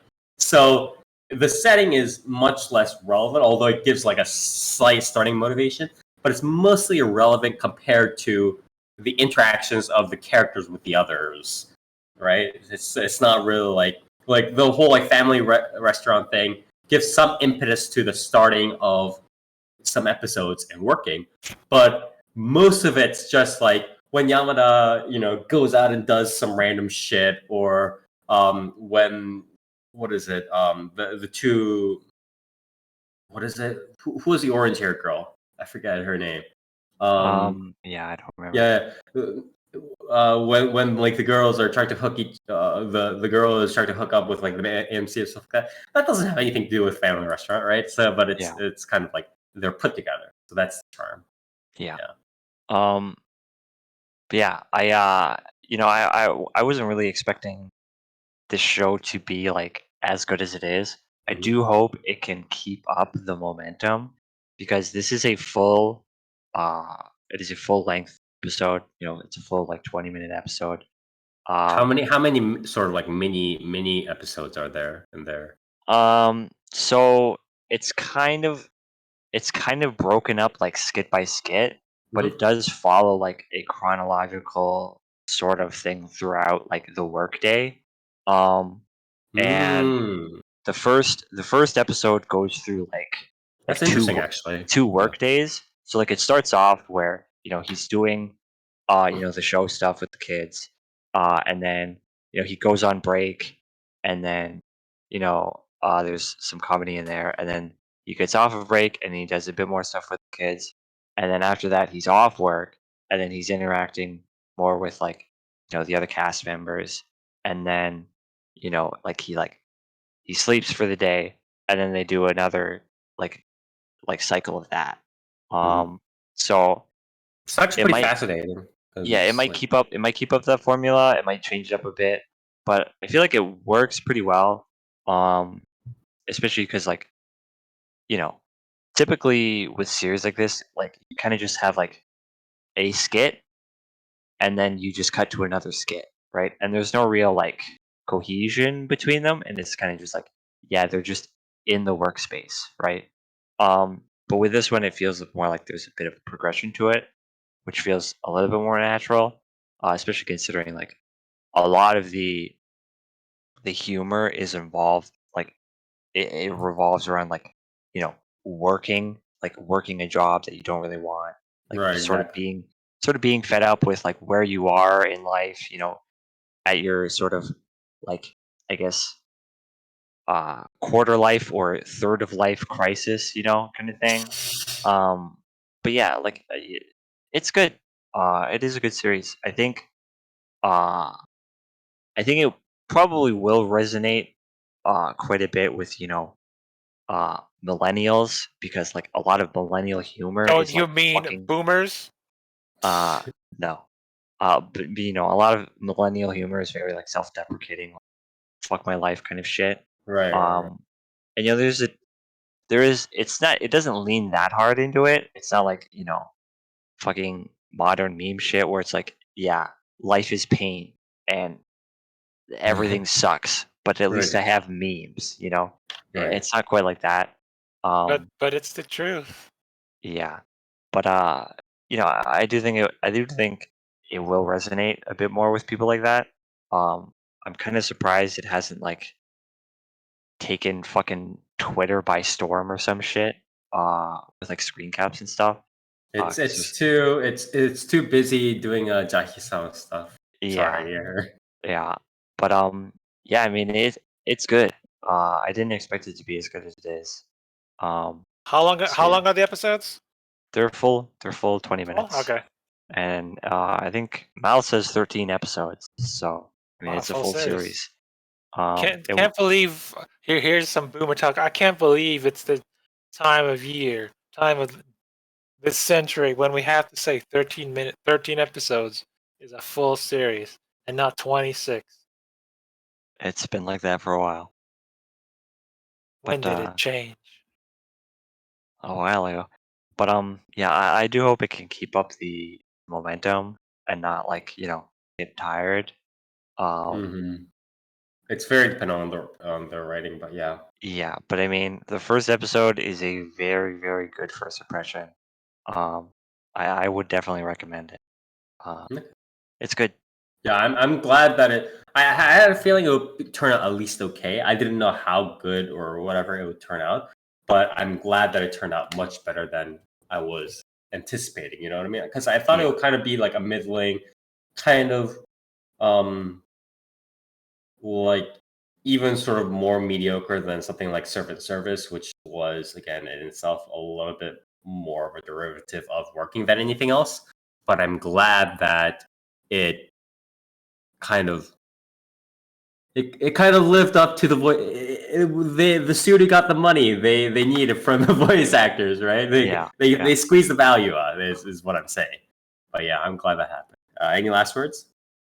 Um, One thing I do want to comment on is the so Funimation is translating this, right? Hmm. Um, and the one joke I was talking about, where it's fucking me and Mamadou laughing at dicks, right? Um, Obviously, like, you know, uh, dick jokes from Japanese to English are a little hard to translate. Um, and they do like, you know, the localization kind of thing. But I really would have appreciated like some like TL notes or something, because I had to like look that shit up to like really like I got the gist of the joke because I have it like, you know, I know what like dick is in Japanese, but you know, like it would have been nice to have some TL notes, but that's more of a fucking Funimation gripe than anything. But yeah. Okay. Again, thank you, Nier, for helping cover Uramichi Onii-san. And again, if you What's your rating, Near? Who would you recommend this series to? um People who want a comedy series. Would you I don't recommend it know. to boomers who would understand this type of millennial humor and not Generation Z? I mean, probably. I mean, I don't know. I feel like it probably resonates with people like, you know, mid to late 20s, early 30s kind of deal, because that is obviously the age demographic of like the entire cast, and like it obviously makes it known. Um, but I mean, I'm sure most age demographics could like get it. Uh, Yeah. Okay. Anyways, again, thank you, Nier, for helping cover Uramichi Onii-chan, or sorry, Onii-san. And Oni-chan, huh? yes, and with that, we are moving on to Dark for us today. I am covering a sequel. Breaking up the Gross. formula a little bit. Yuck. It's not really. Is it really a sequel though? Because like the title just says like Nomad, and then it says Megalo Box 2. So it's not really a sequel. Just a spiritual Think about successor, it. guys. Yeah, it's just a spiritual successor with like all the same characters, but So yeah, I'm covering Nomad, Megalo Box 2. Similarly, right off the bat, similarly to Megalo Box 1, this series also had the cool, awesome thing of being in like fucking 480p, so there's that. So I will never watch it. Yeah, you'll you get a full res with the Blu-ray. You're just too okay. You're just on the Sakuga trade, okay? You should just appreciate Yes. the 480p, okay? The stylistic Yeah. decision, okay. Yeah. Yeah. Stylistic decision to make call my me art crazy, look worse. but I don't like my eyes bleeding. You're just too hyped on the Sakuga trade, my man. You're too much of a zoomer, okay? You don't remember how it used to be. Yeah. Yeah, I don't want to go back. Yeah, so Megalo Box 2 is it takes place 7 years after Megalo Box 1. It takes place same area, like Japan, but like, a future where like half of it's is it like the same guy? desolate. Yeah, it's still Joe. How old is he now if it's 16 years? I don't remember actually. I think he's either in his early 30s or something. I believe, because he's not like Joe wasn't particularly old in the first one. Like he wasn't exactly old in the first one.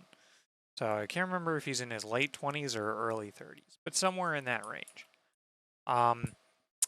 And so it opens with Joe now fighting under the name Nomad in some like random underground fight and being very bad at it now. Well, not really bad at it. It depends. Like he bounces between he's either really fucking good or he's either throwing fights or fucking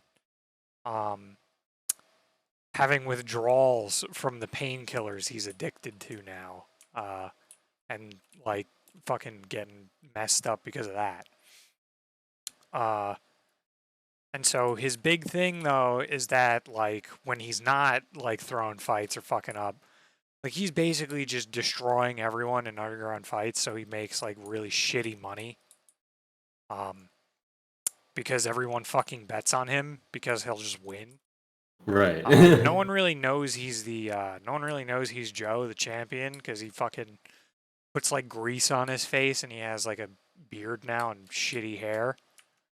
Perfect disguise. Yeah, so a real disguise, even though as soon as he takes off his fucking shirt and has the same exact scars as Joe did, as Gearless Joe, even though he has a gear on, you would think people would catch on. But yeah, so long story short, he does that for a while until he meets a guy named Chief in the ring. And he gets fucking destroyed by Chief, who is a very, very large Mexican man. And so he kicks Joe's ass in an underground fight, then meets him in a parking lot, basically lectures him and kicks his ass again. Because he just talks shit to him and is like, yeah, I would probably be the one on the ground right now if you weren't fucking addicted to these painkillers. And then Joe, like, this one is has a very like Western thematic to it. So, Joe then rides his motorcycle through like the fucking Mexican desert in Japan now that has like the same cacti, like flora and fauna of Mexico. This is slowly starting to sound like what was that? What was that series that came up like 1 or 2 seasons ago, or like 2 seasons ago, about like the desert like racing thing across the United States or whatever it was? Oh fuck. Pare? Yeah, Pare. But it's slowly starting to sound like it's transitioning to Apare Rama or some Yeah, shit. it's very strange. It's like, yeah, Japan got fucked up by like natural disasters and stuff. So now it's also Mexico. As you do. Um with its very own like fucking like small Mexican towns and like bars and shit. Like and so they're the looked down upon and so yeah, Joe gets his fucking bike stolen and then by a fucking refugee. And you know, there's a guy who's like, "Yeah, brother, all those them fucking refugees should go back to where they belong, huh?" And so he tracks down his bike to a refugee like camp, which is I forget what its full name is. It's like Casa Sula Familia or something, but it's just like Casa. Okay. Yeah, and so there he finds his bike, and Mala, who her son is like the bike, like the person who stole the bike, and she was like, "Oh shit," and fucking slaps him because she's like, "How dare you? I told you never to steal again." Uh, and then Joe sees his bike, and she already fucking scrapped it for parts.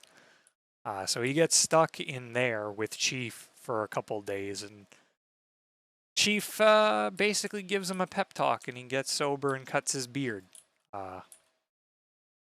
You know, after years of fucking addiction, the words of this man sway him enough to.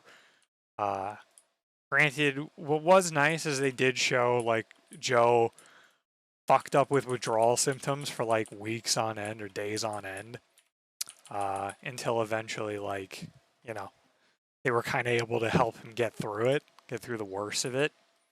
But he still has like some, you know, lasting effects. But ultimately, then he helps Chief train for his own thing. And I'm not really going to spoil much with that, but it kind of makes him want to make amends with, like, you know, everyone he essentially, like, left and abandoned 7 years prior. And that's kind of where it picks up from there. And it's just a more... It's almost like a... it is very much what it was, like, kind of setting out to be, of, like, you know, Joe to everyone is like this legend, and he went out, like, he left and disappeared, and his life kind of like fucking fell apart, but to everyone else, like, he's still like a legend. Right. So it's very much like sort of the almost like a passing of the torch to like new boxers with their own like stories and everything as well. And So is it focusing mainly on that, or is it focusing more on Joe's sort of introspection it's more of on the it's definitely passing? more of Joe, like, not really passing the torch, but more of Joe like trying to essentially like return to his life with people that essentially like he abandoned. Okay. And like, how does he do that? And it was more of like, especially with the passing of the torch, was like him getting back in the ring to train with Right. them. So it was kind of like that, like him, almost like a rehabilitation for him. And yeah, it's a lot of that stuff. It's a lot of like catching up of what the hell even happened in the past, like 7 years, like why he left and everything like that. And I think it balances it pretty well between like those two aspects. And like, you know, with basically like all the orphan kids now being grown up more or less. So Right. that was pretty nice overall. Other than the whole, again, the whole 4AP nonsense, how are the audio visuals? Very good. They're pretty much what you'd expect. Are they better than? Are they better than? Is it better than the prior season? It's hard to say because this season overall has like less fights. But it does have quite a lot of nice shots, especially like I don't know, there's just like a lot of nice scenes and shots, like when Joe's riding his motorcycle, a lot of nice flashback shots, and Right. a lot of cool like scenery, and locations. It is a little unfortunate that there is like a decent bit less fighting, because you know it's not like constant tournament style shit. But yeah, I mean ultimately like this is a very different tone and season from the first one. You're not in this for like the fucking like the usual climb to the top. It's yeah, sort of like climb a to the top it's a with walk like your down. scrappy It's a walk group. down. It's like Right. It's a walk down from the mountain. It's and instead of not even walk climb down up. from the mountain. It's like you got to the top of the mountain, but it essentially cost you everything. Right. And just like certain I'm trying to say that I like spoiling a lot of shit. But it's a lot of that. It's a lot of like how Joe's like legacy essentially influenced people and like helped like massive groups of people and just like individuals essentially cope with their lot in life, being like seeing like this major sport and then seeing this like like scrappy team of nobodies just come up and become the champion against people who didn't have who all had gears, where just Joe was just fighting on his own, and then really. eventually to take down like the champion going gearless too, like Yuri. So it is very much like a tale of like those two things. But what fascinates me also is that there's this like after story going on, right? And the after story, I love it when these anime writers try doing more uncommon stuff and actually challenging the after story. And so that's already value enough. But what I find fascinating from you describing this after story is also more that a lot of after stories kind of tend to be not necessarily a pretty fluffy happy ending, right? It's like everything is kind of we achieve what we set out to do. We're just doing stuff. Some comedy slaps, the characters come in the way. We have some good time, and that's sort of how the after story goes, right? But this after story is a lot more of the. It's not like everything's crumbling around him, but it's like he's looking back and it's like, fuck. Like, oh no, I mean it is for the first, especially the first few episodes. Like his life is fucking like in shambles. Like he's addicted to fucking painkillers and like drinking, and he's like can win in the ring, but he's like fucked up and has like some which is actually pretty realistic, which is disorder that he like doesn't really know about, but like you only really find out he might have like a concussion later on, but it's like pretty obvious that when he's in the ring and he essentially gets like fucking shell shocked out of nowhere. Like that's not painkiller addiction. That's he has like head trauma, like brain trauma.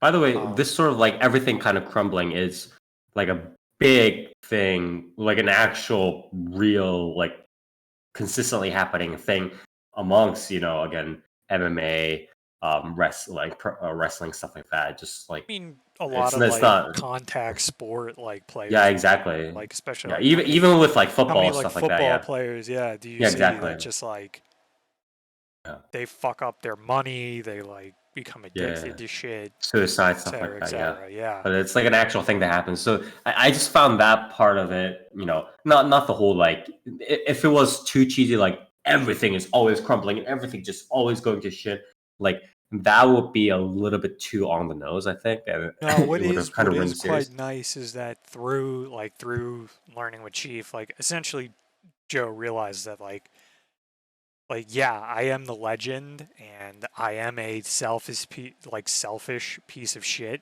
for doing all these things, Right. but like essentially channeling that in a way that it's like he can pick up the pieces himself and like in the sense that other people don't have to feel responsible for him like both leaving, coming back, and like what happened to his life. Right. And I thought that was a very good way, like a very good way to do it.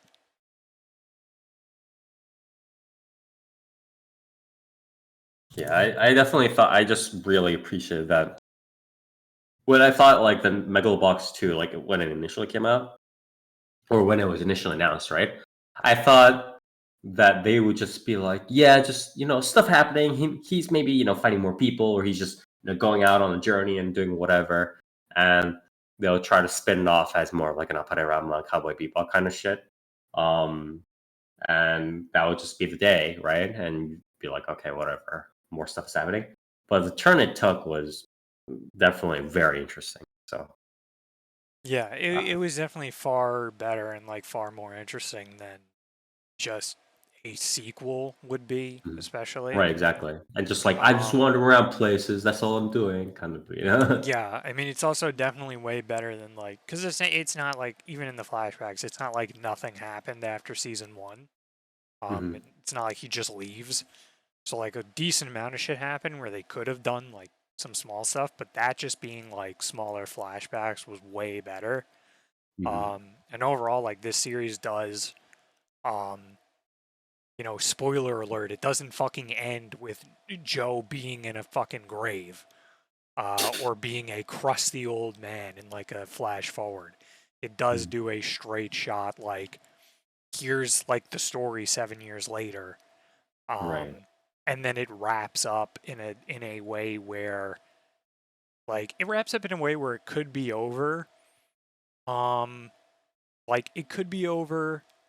They could kind of do a non like as flash forward sequel. Um, but what I could see more happening might be like um I mean, I don't know if they'd want to do like a massive time jump. I think that would be kind of stupid. But if they do like, another like whether it be 7 years or like another however many years and like now Joe is like a coach or something Mhm. for like some other younger like generation. Like they could do that. Um Right. but as far as like Joe's story like so far and all the characters he knows, like that it kind of wrapped up uh pretty nicely. Mhm. Okay. Yeah. I just fuck. Now I want to watch Megalobox 2 now. But any last words on on Nomad / Megalobox 2? Um yeah, it's a damn shame he cuts the beard though. Like I get the cut clean like look, but damn man, they should have kept him with the fucking beard. Maybe if they do a 3 and he's the coach, he'll be like Grizzled Joe again, which would be fucking awesome. So one could hope. Anyways, thank you, Dark, very much for helping to cover Megalobox 2 / Nomad. If you guys like, kind of more uncommon after story, introspection, especially something that's a little bit more realistic and not just fluffy, oh, everybody's happy in the after story, and you also watched Megalobox and did like it, please watch this series. And with that, I guess I'm going last. And I will also be covering a series from the previous season in Shadows House. So again, one of the leftovers. Again, there were a lot of these in the previous seasons. There's just a lot of stuff to cover. It is one of the Cloverworks series. It was one of the Cloverworks series for the past season. I believe it is, Cloverworks for the past season. 13 episode series. The audio visuals were pretty freaking good as what it is in terms of, Cloverworks usually doesn't really disappoint in terms of the audio visuals, the whole, I want to say, uh, feudal-ish, steampunk, that sort of era, instrumentals with whole like, how do I want to say what instrumentals were they using? Where it's like they're just using stuff like synth harpsichord and the whole like kind of strong violin stuff and so on. They were all very in line. Nothing that really stood out a lot, but stuff that it's very standard. This is a manga original. And I do want to actually keep reading it afterwards because the anime did a good job of promoting how the premise worked, but I'll get into that a little bit later. I'm going like all over the place. I apologize. Visuals are pretty good as well. Again, Cloverworks doesn't disappoint. What else is there? Voice acting cast is pretty decent. We have Sasahara Yu, who has been for one of the main characters, who has been doing a decent number of other main characters in like smaller series. Kito Akari for Kate, who Kito Akari has been on the up and up, just been doing a lot of stuff, just pumping out albums and doing a lot of main character stuff. Just ever since I believe her, I mean she's done main character roles before, but I believe I would say her main role that really made everybody want to sort of push for her to be in their series was probably oh,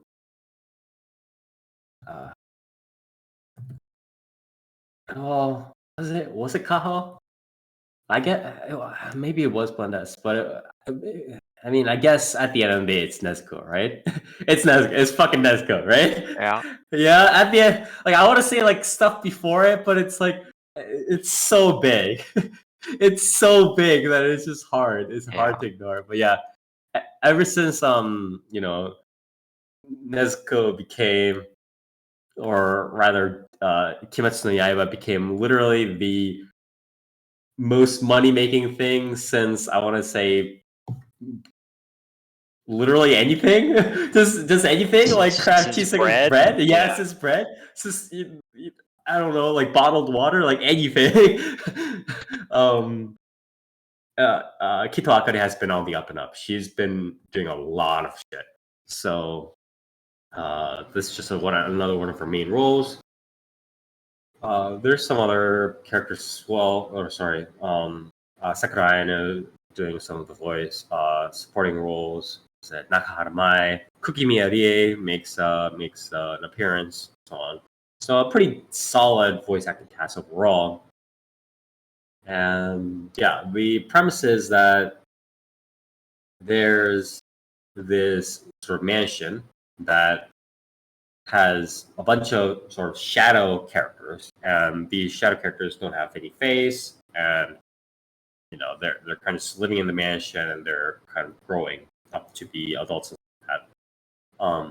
And they are paired up with and accompanied by these living dolls, and these living dolls are sort of human shaped, I guess.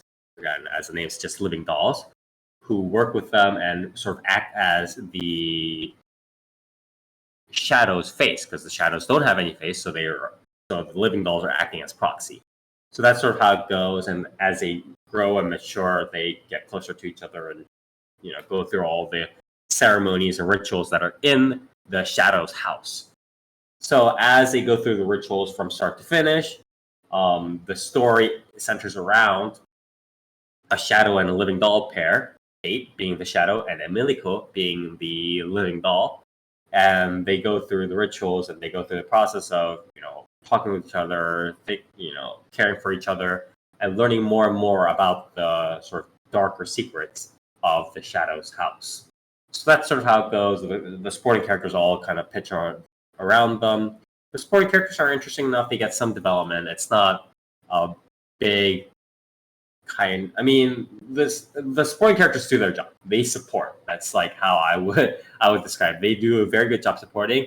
They're not that interesting outside of that. The main interest, obviously, in the main sort of duo, Kate and Emilico, and then finding out more and more about the Shadow's house, creating some antagonists along the way. How do they grapple with the dark secrets? What happens? So on.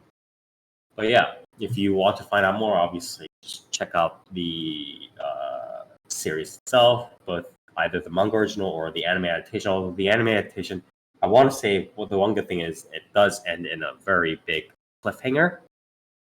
Or not cliffhanger, but it ends before the real beginning of, I believe, the main sort of bread and butter, the arc of the series. So the anime did a very good job of doing what anime what anime adaptations do these days, which is promoting the original material, which is very, very nice that they did that.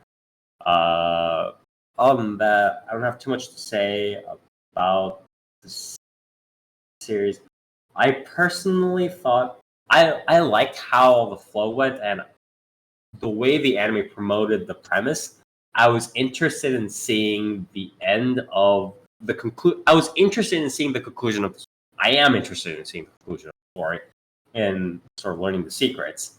But I'm not that particularly invested, or I don't find the initial sort of premise of this dark secret fascinating. But I do want to see the story to its conclusion, which I think I wouldn't say that makes Shadow's House a great series. I think it's a decent series. But what makes it a decent series is sort of what I've been harping on all along, which is a lot of what Shadow's House does right, and a lot of other series do poorly, is that when a series has this we're all buddies, or we're getting together and we're growing our relationships or doing whatever, right? And with my gang of compatriots, I'm going to find out the deep dark secrets behind the Empire or behind the Shadow's house or whatever it is. That always happens, right? Where it's like, oh, I'm driving this mech. What's the dark secret behind this mech? Or the Shadow's house.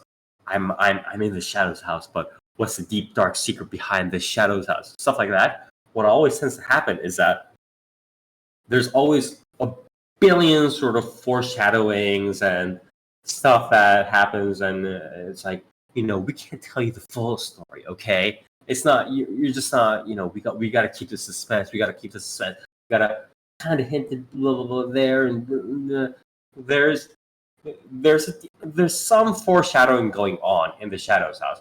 But in the Shadow's house, the MC just got too much house, yeah.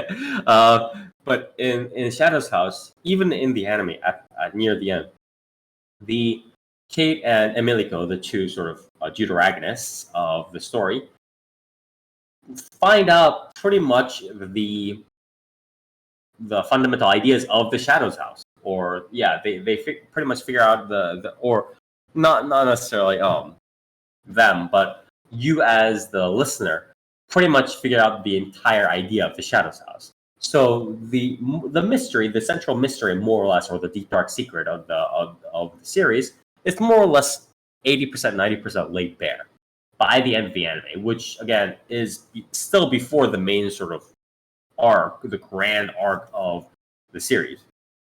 So it's laid bare, but the story's resolution still needs to happen, right? It's like, what are the two dragons going to do? How are they going to how are they gonna really grapple with the deep dark secret, or when they find out how react, how they deal with the antagonist, stuff like that. That's all there.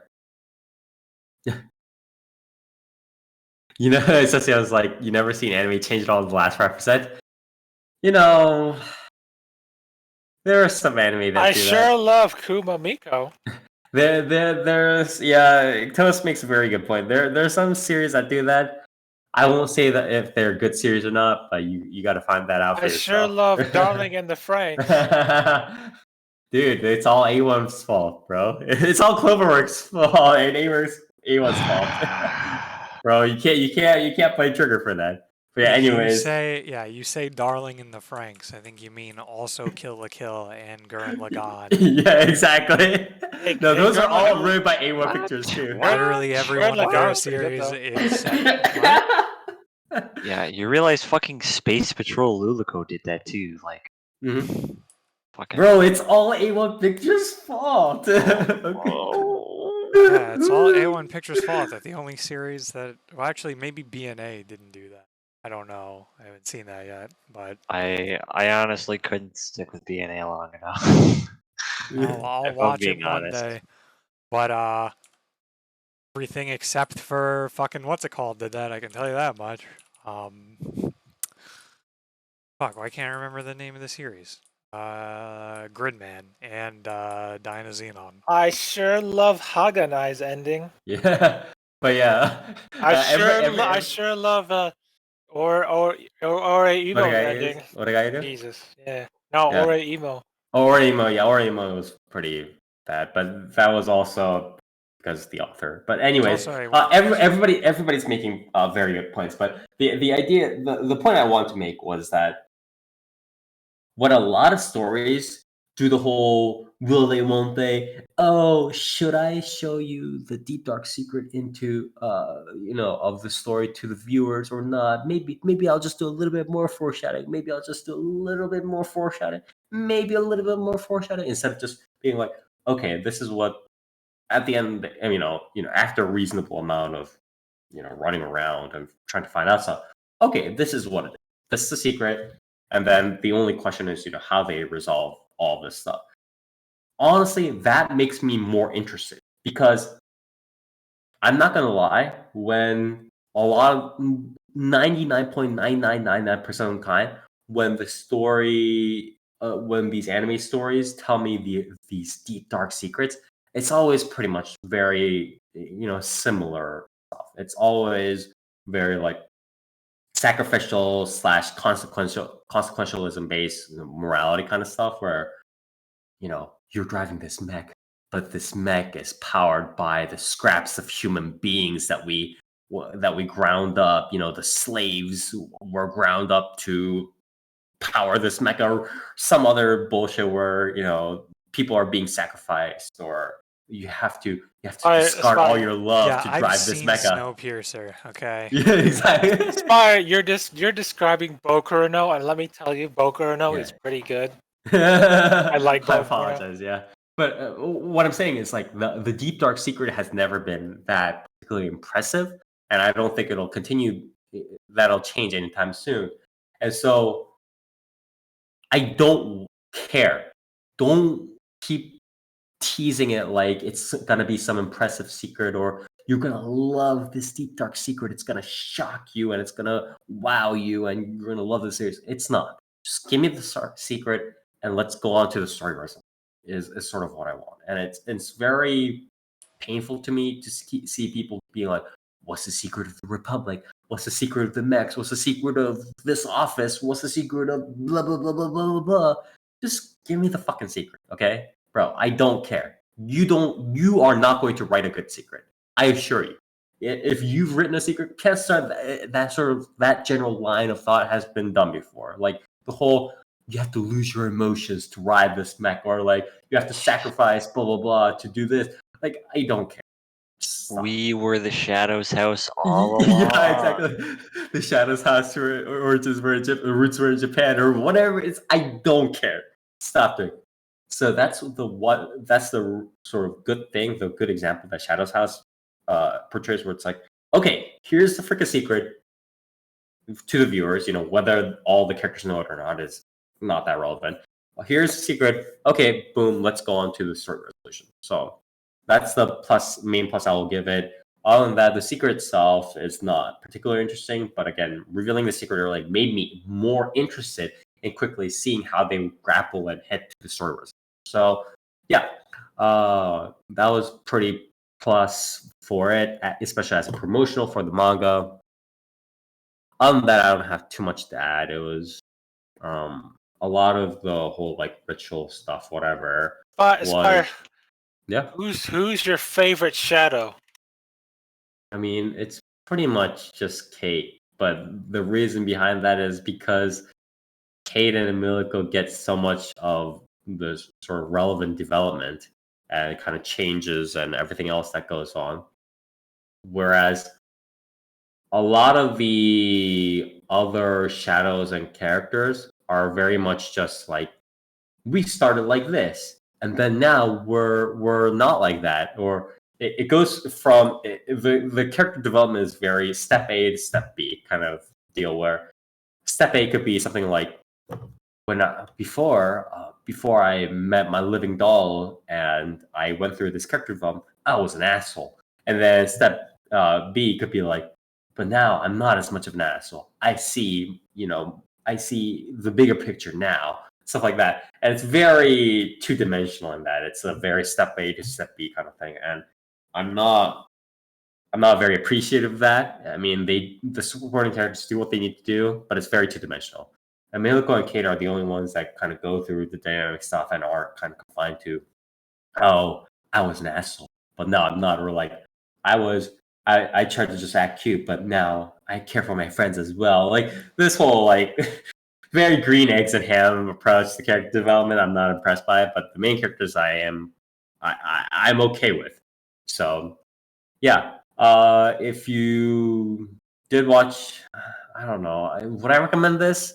I'm not sure. I'm not particularly interested in the whole thing myself, but going through it kind of piqued my interest in kind of seeing it to the end.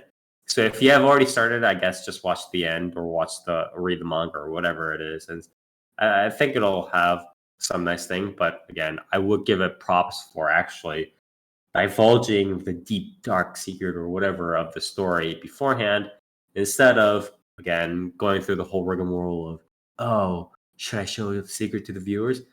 Maybe I will, maybe I won't, blah, blah, blah, blah, and not, and saving that until, episode 11 at the end, or, the very last couple of chapters at the end or whatever. So yeah, props to them for doing that. And with that, we are done with our reviews for today. And we are going to move on to the news. So a decent amount of news, a decent amount of interesting news, honestly, these past of weeks, especially in terms of general sort of company ratings news and stuff like that. So going through them real quickly. 1. So Billboard Japan announced on June 2nd that it has revised the point system for its Billboard Japan Hot 100 charts so that it will emphasize songs and singles that have stayed on charts longer than singles that have explosive sales over a single week. So I think this is a really big kind of, well, I mean,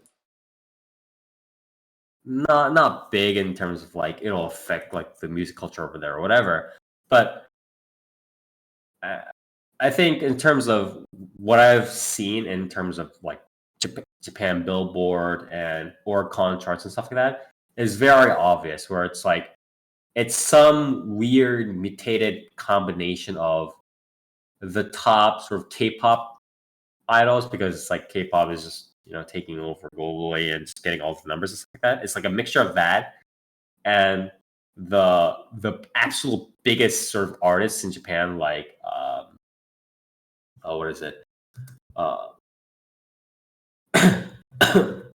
What is it? Like Higedan, and why did I forget the name? Fucking Kenshi Yonezu, right? Kenshi Yonezu and Higedan and stuff like that. And the third faction is just the AKB idols. So they're always like the ones that are just constantly fighting over. And it's just really, whenever I see that, it's almost pitiful because it's like nobody else can get in at all, right? It's like people are always going to either be buying the AKB idol CDs because the Japanese idol culture over there fucking blows, or they're going to be buying Yonezu Kenshi or Higedan or all the other the couple of other big bands because they're huge. Like Yonezu Kenshi is huge in Japan, very big, and or they're going to be buying the K-pop stuff. So it's like nobody else can butt in, and I think this sort of idea is good. If even if it's not going to necessarily change the trend. Second, some number stuff. The Japan Video Software Association, JVA, and Digital Entertainment Group Japan, DEG Japan, released on May 11th their report on the video market in Japan from January to December 2020. The report revealed that the Japanese video market was worth a total of approximately 6.19 billion US dollars, which was a 21.9% increase from 2019. The increase was the largest increase year on year since at least 2007. The market encompasses blah, blah, blah, blah. And this is, in 2019, paid digital video contents revenue overtook physical home video sales for the first time. So again, another brick in the wall in the line of digital at home, get it yourself. Digitalization is kind of just taking over Japan, and it's not even that physical copies are becoming novelty goods. It's that I think in this case, it's just the new generation is just saying like physical copies, we don't need them. We'll just go full digital. And that's a very interesting trend that we're seeing. And it's an obvious trend that, most people could have predicted, but it was definitely very much accelerated, especially by, the studios themselves. In 2019, it's obviously the studios themselves kind of taking care of everything, right? Where it's like they were the first ones, or not the first ones, but they were the ones to be like, okay, we're actually just going to shut down, for instance, like the publishers, right? Kodansha Shueisha, Shogakukan, right? We're just going to shut down manga like magazines. We're just gonna start shutting down them, and we're just gonna start putting stuff on our sites or digital readers. That's just what we're gonna do. And a lot of that, I think, also kind of ended up being a positive feedback loop where less and less people kind of read the magazines and more and more people just kind of subscribed online. And I'm positive that in the whole like digital reports that the labor department or the JVA or whoever do the service that they take in 2020, that 2019 number is going to look like a joke. Digital is going to take over so much in 2020. I assure you, like the 2020 numbers will make it just look silly. But yeah. Anyways, next piece of news. Masaki Yuasa Masaki, and Science Saru's Japan Sinks 2020 anime series won the jury award for a TV series for its first episode, The Beginning of the End, at this year's Annecy International Animation Film Festival on Saturday. So congratulations to them. This is a very interesting one that I actually want to talk about, where it's like Library Pass and Yen Press. Yen Press, probably the most, I don't know if it's the largest, but it's definitely the most notable English localizer of manga and novels and stuff like that in the world at this point. I think what is it? There's like 7 Seas, right? 7 Seas and like one other company too, but right now they're not nearly as big as Yen Press is. Obviously, we can talk about J Novel Club and so on, but that's sort of like a beast in terms of digital stuff. But yeah, Yen Press announced on Thursday a distribution agreement to make a selection of Yen Press digital catalog available to libraries and schools through Comic Plus. Comic Plus allows readers unlimited online and offline access to digital comics, graphic novels, and manga at a library or school. So I think this is like really fascinating, right? Because it's like obviously public libraries themselves have been sort of on the decline, right? Like people actually going as opposed to just fucking reading stuff online or whatever it is, or people just like younger people just not generally going to public libraries and picking up books, right? But I think what's fascinating is that I remember, going to the library and obviously they had their manga section and stuff like that, but it was all pretty basic, right? Like they had their Narutos and they had their Bleaches and stuff like that. But doing this, because it's not like they're not just offering them like some offline stuff, but they're offering them all the online content that the Yum Press Pass thing affords them, right? So I think this will be pretty fascinating because it's like it just kicks open a door to the kids that want to read stuff but aren't necessarily super in tune to everything, right? Obviously, there are plenty of kids these days that go to different aggregators and so on and so forth, but that's not necessarily always reliable as we've seen recently, right? So I think this Yen Press Online Pass thing, where kids, that are in high school or younger can access these things just because they are in that school and they can kind of go through them. I think this will be a very interesting thing to offer students. So I'm looking forward to how this goes. Really. Next piece of news. Again, I usually don't do too many anime or movie announcements or stuff like that, but Okada Mari is at it again. And this time she is working with, she is creating a new film. And she did, her previous sort of breakout film was, I believe, Makia, When the Promised Flower Blooms, right? Which I believe got okay reception, right? It didn't get like the super good reception, but it got pretty okay reception, right? I don't remember it like making waves or anything, but Yeah. I never heard anything bad about it. Yeah. I personally believe that the movie That's sort an of improvement. Yeah. I personally believe that the whole movie format is not particularly productive for Okada Mari, just because Okada Mari, I think, just kind of blooms like her full potential blooms in much more protracted, like 24 episode seasons than smaller 11, 12 episode stuff or like movie stuff. Yeah. And that's just my opinion. But she is working, and this time it is with Mappa. She is working with Mappa to create a new film, and she is bringing the Makia animators with her as well.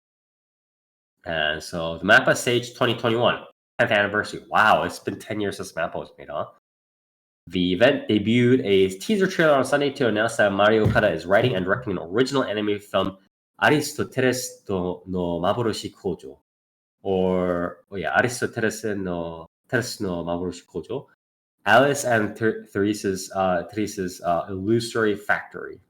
So this is not like Yuri, but it's like two girls kind of going through, struggling in an uncertain world and fighting fate with love as the weapon.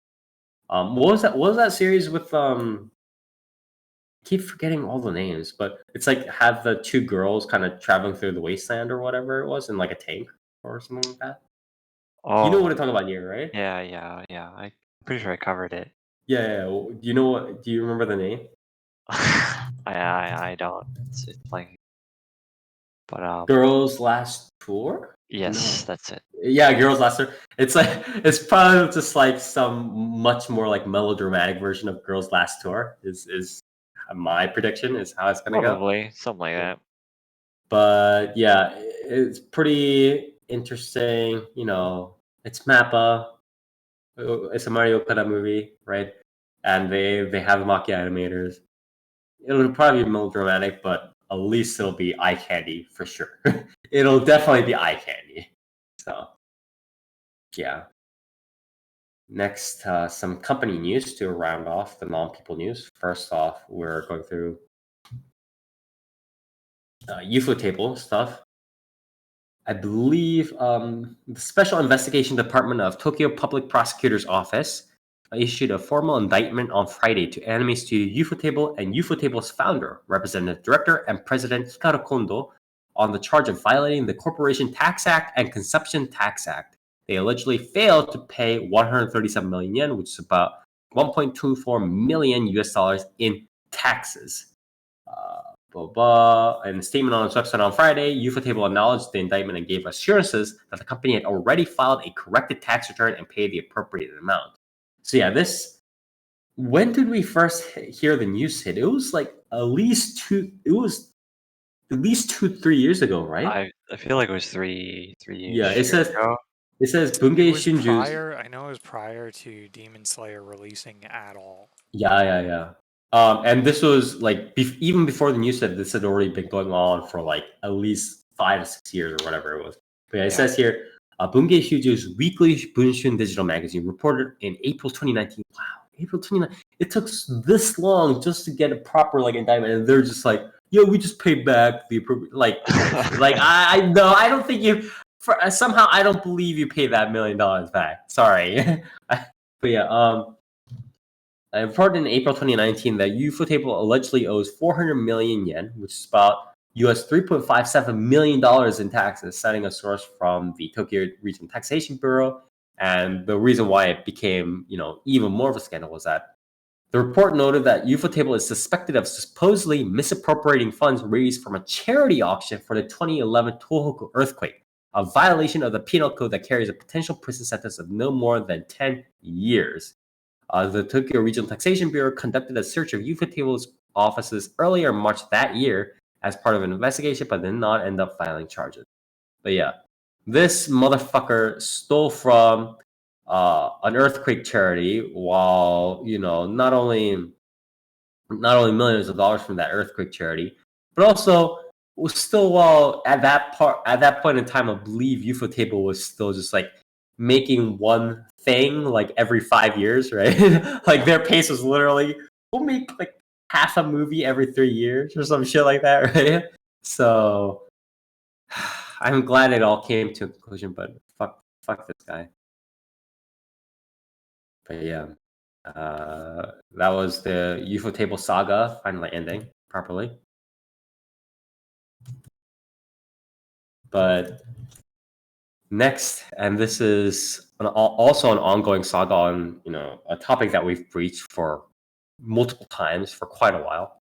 But MAPPA released a statement on Wednesday afternoon to address recent discussions about how one of the company's as of yet unannounced productions, saying that information has been shared and discussed in ways that invite misunderstanding, quote unquote.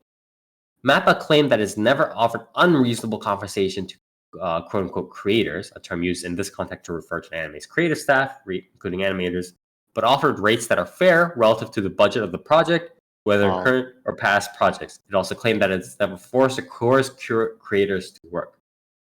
Well, the budget, if it's relative to the budget, and their budget is, like $5. Yeah, exactly. $5. There are 30 people. You guys are okay with that, right? You guys are living in the Tokyo area. It should be fine. Animator Ipe Ichi asserted earlier this month that MAPPA was offering severely low rates for animators in the company working on a Netflix anime.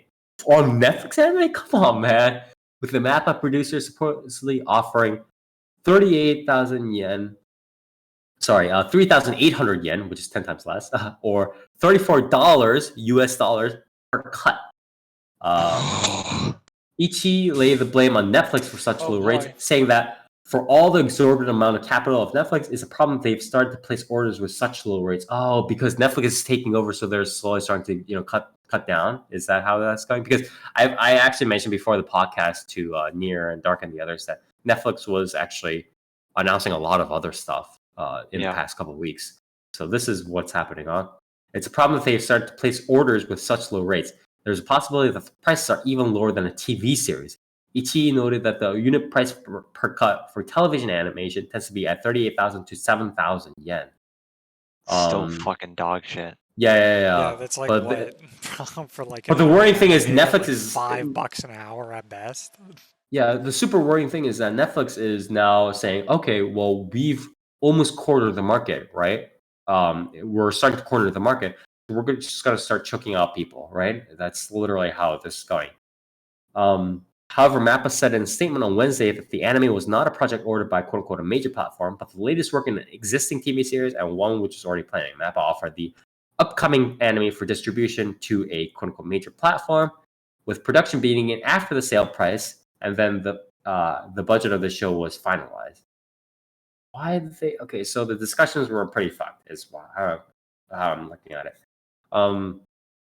In May, a freelance animator tweeted that they left Mappa due to the factory-like condition. They criticized Mappa's decision to work on 4 shows at the same time. Mappa 4 shows? That's not. I mean, they're not even JC staff or A1. Like, they can't do that. I mean, and A1 already had their problems with the overwork and the person jumping out the window or whatever, right? Yeah. They criticized Mappa's decision to work on 4 shows at the same time instead of properly training his team so that such corrections wouldn't be necessary, and said, "quote unquote," as far as I can tell, about 80% of the employees had similar complaints. Like, see, it's just. What were they working on at the same time? 'Cause they had. I don't. Was that like around the same time of Dodohedoro? Maybe. Because that was when I remember that I thought they were doing like they did that, and I forget what else. I remember we were saying like. Yeah, it might have been because didn't Mappa also do something like? No, they didn't do Fairy Gone, right? What did they do? Fucking. They did a lot of stuff in this. Well, if it's spring season though, it might have been a little bit before than that, right? Let's see that. It's what is it? In May, huh? Let's see that. This is 18th, but blah blah. And we worked on the most recent season of Attack on Titan. So they left. When did Mappa do Attack on? So it's 2020, right? When they Yeah. do. So they did Jujutsu Kaisen. AOT final season was in December, right? So Yeah, so Dark is right. I think so. They probably were working on Uchitama, Dorohedoro, and then they were probably also kind of Grand Blue scooping as up. well. Yeah. Oh no, that was a wait. Yeah, no. No. was That on was before. Hove. That was before. No, that was before. We're talking about 2020 series, so it's Uchitama Dorohedoro, and they were probably working on setting up for listeners in God of High School at the same time as well, because the God of High School was a little bit more of a weird like collab project and stuff like that. So Yeah. that's my prediction. But God, just Probably why ugh. Dorohedoro looked the way it did, and listeners looked the way it did.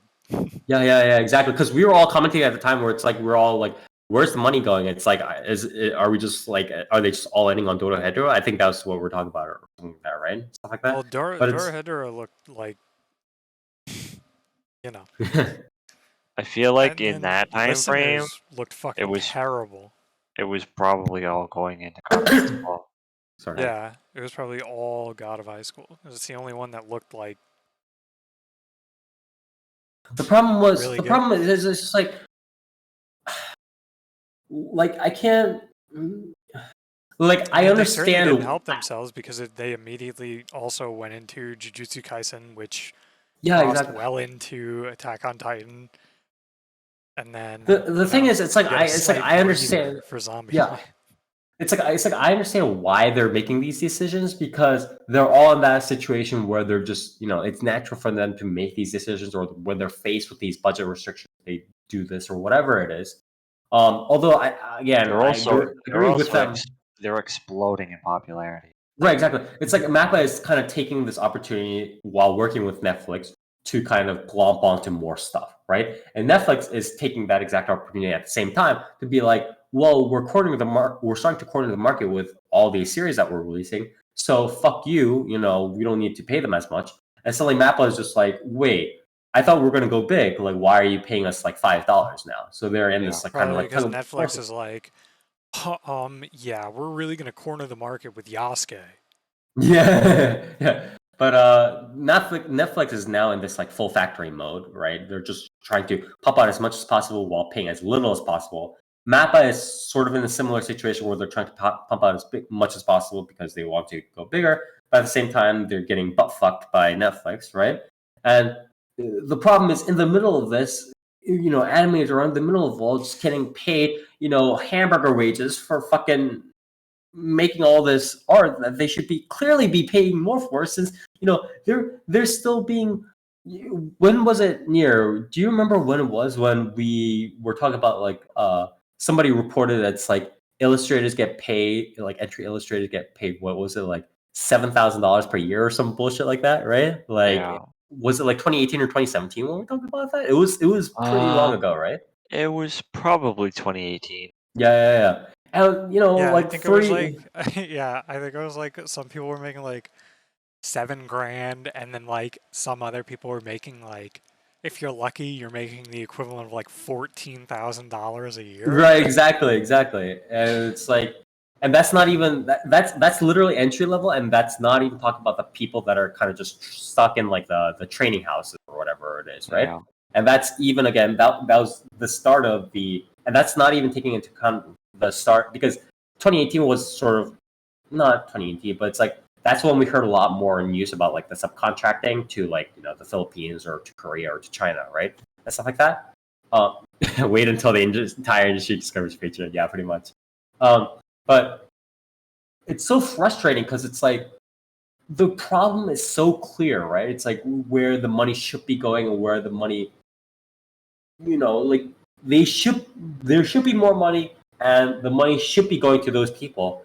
But instead, even like the Japanese government and everybody, involved in that sort of movement, right? They're always like, how do we train more animators? How do we subsidize training? No, that's not the problem. The problem is not subsidizing more people to become animators. It's that the fact that the existing animators right now are just getting butt fucked, not only because of insane supply over there, right? Because of Japanese animation supply, like everybody's like a burgeoning an animator or whatever.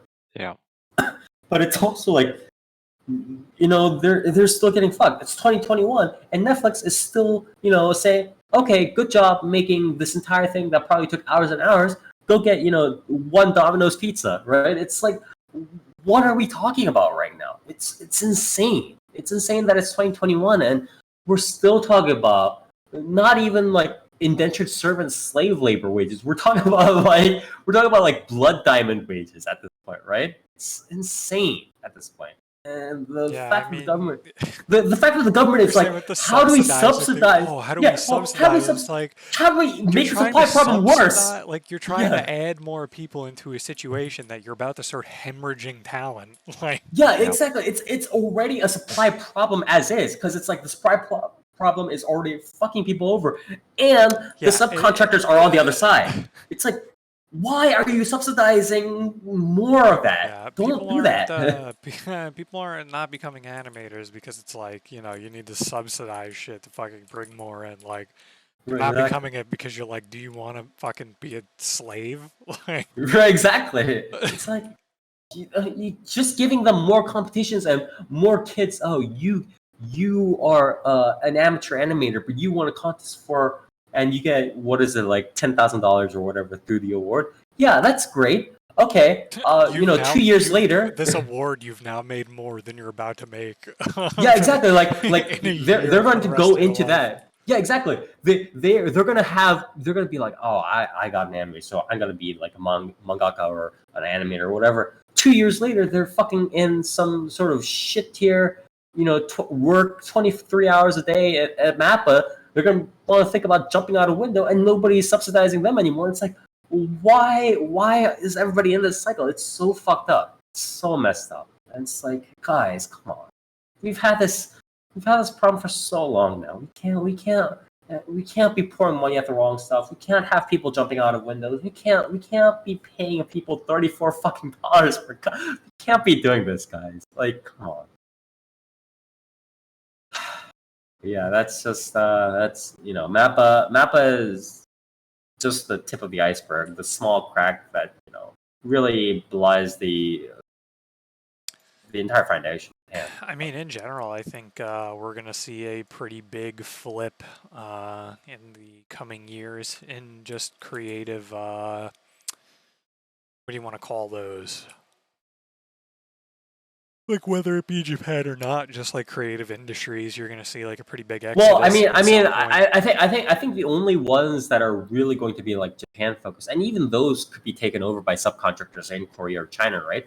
Is the new technology like 3D CG, like that sort of stuff, and like the blending technologies. If they keep that in house, if the Japanese studios say no, we're only going to really work with our in house or the sister companies that we swallowed or whatever it is, right? Or the Japanese like subcontractor studios, right? Then those guys could keep kind of earning breadwinner wages or whatever, right?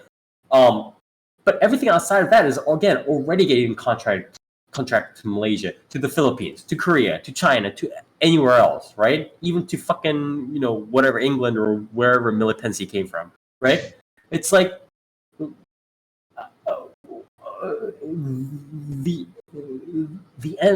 breaking point is inevitable. Like something has to change, and we can't wait until that breaking point becomes a legitimate, just like people are just suiciding at an insane rate, and all the studios are just like switching to 3D CG and not knowing what's happening half the time. We can't have that be the breaking point. We just can't. It's really important.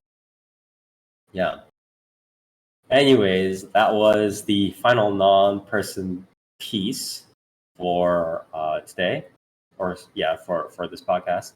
Going over the people news really fast. First, the talent agency 3Tree announced on Friday that voice actress Nagashima Haruka passed away on May 30th at the age of 33. She had been under medical treatment for an unspecified ailment, and so yeah, please again. She played Kaori Tanaka Ishiki. She did Shiokawa Tamaki in Sparrow's Hotel. Did some other like idol kind of stuff. Izuka Sakura in Idol Incidents, and Yoko and Yume in Kimi ni Todoke from Me to You. Again, please wish her family and friends condolences. Next, the latest chapter of Bino's Wasteful Days of High School Girl, Joshikosei no Munetsukai manga revealed on Thursday that the manga will go on hiatus so that Bino can recover after giving birth to her first. Oh, wait, recover after giving birth? Wait a minute. So she was still drawing up until she was okay. Well, that's that's one hell of a timeline. But yeah, again, please wish her a speedy recovery, and again, congratulations to the birth of her first child. So yeah. Next, the Mainichi reported on Wednesday that voice actress and member of the AKB48 idol group Kashiwagi Yuki is taking a hiatus to undergo surgery for a spinal cord condition. Her solo concerts are scheduled for July 7th through 8th, which are Netamo Samatemo Yukirin Waruto are not postponed. Again, please wish her. Oh yeah, here. Kashiwagi underwent a checkup for a medical television show that aired on June 3rd, which revealed that she has syringomyelia, a spinal cord cyst. Wow. She then discussed the condition in a YouTube video on June 3rd. So again, please wish her a safe surgery and a speedy and successful recovery. Next, the Osaka Prefectural Police Department's Suita office filed charges on Wednesday against a 50-year-old man from Mino, Osaka for illegally recording the Detective Conan the Scarlet Bullet, Meitente Conan Hiro no Dangan, film with his smartphone, thus violating Japan's copyright law and the Act of Prevention authorized recording of films. According to the authorities, another theater goer noticed a man with a smartphone on his lap in a Suita theater on April 24th and called the police. The man, what a fucking snitch, dude. Yeah, God fucking damn. snitch. Like, this is the best part. 50-year-old guy with a fucking smartphone. Like, he's just holding up his smartphone. Relax. This is the best part. The man who works as a supervisor at a tax office in Ashia City claimed that he intended to record the film before the current COVID-19 state of emergency started on the next day because he wanted to watch the movie at home during the state of emergency. 109, Toho, Aeon, and other major theater chains have announced on April 24th they would start closing the theaters on the next day in Osaka and other prefectures due to the state of emergency. So yeah, man, just Dude, he's 50 years old. Just let the man watch Code of the Beast. Fuck it. Yeah. At that point, I'd just be like, whatever, bro. You got it. Just go. I mean, also, it's like, dude, if like this person is just holding up a fucking smartphone in the theater, like, honestly, like, whatever, man. No one's gonna watch that fucking shit Yeah, rip that- anyway. Like, At that point, I fuck it, genuinely whatever. believe the story of like, Yeah, exactly. I just wanted to fucking watch it later at home. Like, Cam rips are legitimately just like some 2009 technology. I'm not gonna lie, like cam well, I mean, rip it's like, ports. have Yeah. you seen like some like fucking rips where you're like, this person must have had like a fucking camera, like a fucking real like video camera and a tribod, like in Yeah. this theater with how good this fucking quality is. Yeah, exactly. It's So like it's like that to 720p me rip. is like It's like, just like what? this guy is like pulling out a fucking smartphone like freehand. Like, okay. Yeah, exactly. Next piece of news. Journalist and nonfiction author Tachibana Takashi passed away earlier this year on April 30th due to acute coronary syndrome at the age of 80 years old. Within anime, Tachibana is best known for voicing Tsukishima Seiya, the father of protagonist Shizuku in Yoshifumi Kondo and Studio Ghibli's Whisper of the Heart anime. As a result of his longtime collaboration and research with Studio Ghibli, he served as the navigator, quote-unquote navigator, and co-writer of Bunge Shuju's Ghibli no Kyokasho Ichi no Tani no Ichikaze, Kaze no Tani no Nausicaa, or Ghibli Textbook 1, Nausicaa of the Valley of the Wind, a literary examination of the early Hayao Miyazaki film. Again, please wish his family and friends condolences. Final piece of person news. Actor Nelson Aspen reported on Friday that television actress and voice actress Felice Sampler passed away due to heart attack at the age of 67. An anime, Sampler is best known for voicing Mimi Tachikawa Mimi, in almost every Digimon production from the first Digimon Adventure television anime in 1999 to the Digimon Adventure Tri-films from 2015 to 2018. She also played Cody Hida and Koromon in several Digimon projects. Her numerous other roles include Hiyori Tamura in Lucky Star, Rokuta Kamado in Demon Slayer, Adult, Toph Beifong, and the American animated series Legend of Korra, and Takaka in the Blaze Blue video game. Again, please wish your family and friends condolences. With that, we are finally on to the shoutouts and callouts. So, again, for those of you who do not know, the shoutouts and callouts, everybody here gets one shoutout and one callout each.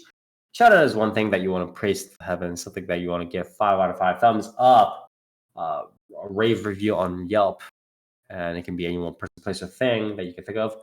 And call it is the exact opposite, calling out just person, place, or thing you want to rage, rant, whatever about. And again, it can be pretty much anything. And I will go first. Shoutouts to G Hughes Barbecue, or not G Hughes, the sauce here, like the sauce like company. So G Hughes, like their like sauce company, makes a bunch of like sugar free and like low calorie sauces, and I've been getting a couple bunch of them, and I really like their like wing sauce and sweet chili and everything else. Unfortunately, they couldn't make a low calorie version of honey mustard, which is really unfortunate because a lot of like the honey Dijon like salad dressings and stuff like that taste fucking awful, the low calorie versions. So that's a little bit unfortunate. But yeah, most of their sauces are pretty good and are low calorie. So I've been enjoying them. My call out goes to these motherfuckers just blowing up their entire fireworks stack at 10:30 in the evening or 11:30 in the evening on July 10th for some reason, question mark, instead of literally like any other time, just half a block away from my house, just blowing That's up all that America shit. Day too, brother. That's true. Every day is America Day, but just fuck off with that shit. Like Near. How was your 4th of July? Canada Day. I Canada, mean, yeah, exactly. But he's Canadian, toast. He's it was pretty Canadian. chill around here. I mean, there were a few fireworks, but No, I mean actual July 4. uh, No, Yeah, they didn't Why not? celebrate it. because we You're- don't you're- celebrate July You're 12th. on a very American year. I would rather not. Sure. Dude, it's over. Trump is over, so Trump is over party. So I you're. kindly decline. But yeah, so call outs to those motherfuckers. But yeah, that's my shout out and call out. Next is Near. Shout out and call out, please. I don't know. Shoutouts to fucking, I don't know, the fact that I got Ryder Da Vinci in Fake Grand Order. It's pretty Yeah. cool. It's been a little bit too many sync chords, but you know, at least I got her.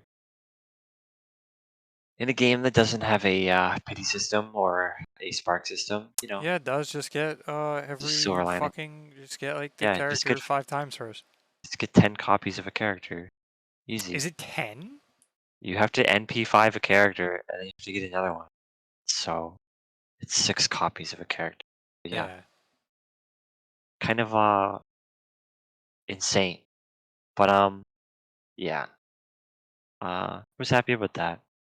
Unfortunately, my GSSR wasn't that great, but at least I didn't get 2 fucking dupes of a character I already have. You know. Who's also bad. He's not bad. Or rather, his noble Um, phantasm. Like, I don't. Whatever. I mean, there's benefits to at least NP2ing him. I think you should probably like NP2 him, and then probably just like melt down the third copy. Probably. But in terms of callouts, I don't know. Probably callouts to fucking Japan. For the absolute fucking shit show that is the Olympics. Like, what a joke. Um, at this point, like you shouldn't even have it. But obviously, there's too much money on the line to not do it. But yeah, Here, who would win in a fight? Japan Olympics or Brazil Olympics? I mean, ironically, it's like there's a lot of money on the line, but Well- their fucking biggest money makers still can't go through. Like, you can't have tourism for it. well, yeah. The main reason to have the Olympics in your country is tourism. And then Japan was out here like, shit, state of emergency. There will be no foreigners allowed at the Olympics. And it was like, okay, well, that's kind of a dumb idea, but I guess it could still like happen with a crowd.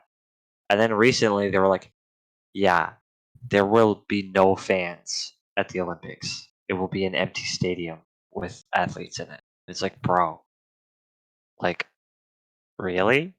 It's kind of just seems like a big money hole at that point. But whatever. Yeah, I don't know. Maybe Japan should have like a vaccination rate higher than fucking 15% of the population. That would probably help. I don't know. But yeah. Kind of embarrassing. Yeah. Thank you for your shout and call out. Dark.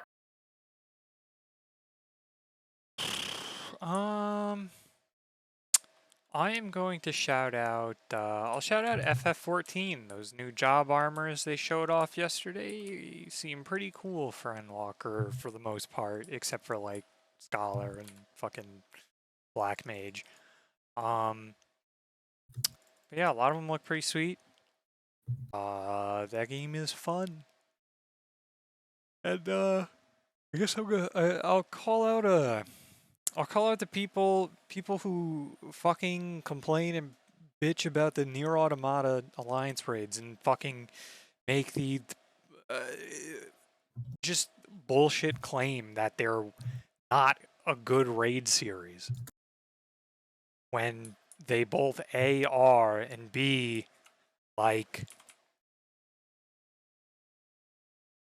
I don't know, like how I don't understand how anyone claims that fucking the Stormblood Ivalice raid Alliance raid series was fucking better than The most unique and interesting 24-man series that the game has had. yeah, Yeah. especially mechanically.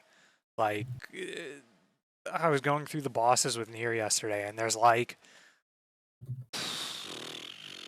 what is it, like the final Ivalice raid, and then like the math boss are like the two. Like the final Ivalice raids boss is up to.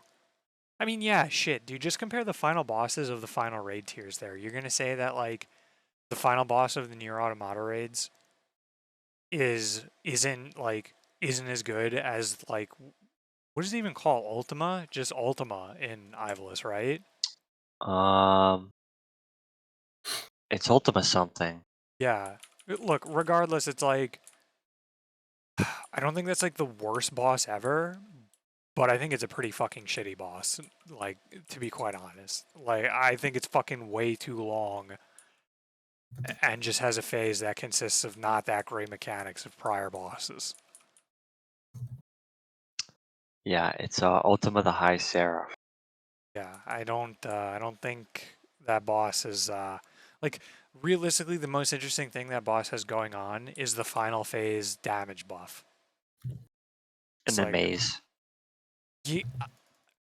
I mean that is the most unique thing it has. I don't I mean, think the it's maze is not like interesting. I it's not think it's fun, fucking I but think that maze is it's a really unique boring and really fucking mechanic. stupid. Um yeah. I mean it's also not even really a maze. It's just if it was a maze, it would be like that you had to find your way through. Sure. But it's a bunch of walls you have to fucking walk through. Yeah. Yeah, Session in chat. The maze is fucking bad execution. Like you just walk through a fucking maze with all your abilities locked. Like, okay, cool. Yeah, it would be funnier if it was like the mechanic in that one the one Shadowbringers dungeon where you have to walk across the bridge. If it was like that, but in a 24-man, it would be fucking awesome. Yeah, that would be funnier. They also had the one fucking game that they looked to for the expansion they looked to when making A Realm Reborn. Mists of Pandaria, Shaw of Pride. Teleport everyone to their own fucking Pac-Man maze, and you're forced to run, and if you hit the wall, or not even, you're forced to run, and if you hit the fucking walls, you get debuffed or die. That was, I mean, yeah, that was literally the maze in WoW, Shaw of Pride Mythic, or Heroic. Everyone would get, or not everyone, but one person would get targeted for a thing. They literally get ported to a Pac-Man maze with ghosts, and you have to get the big orbs to survive. But yeah, fuck that, like, fuck that shit. Like, the Nier Automata raids have fucking awesome mechanics. The first one's, like, kind of lackluster, sure. But it was a decent interpretation of, like, the factory. But then it's like after that, dude, like the fucking second and third ones are amazing. Like they're really fucking cool. And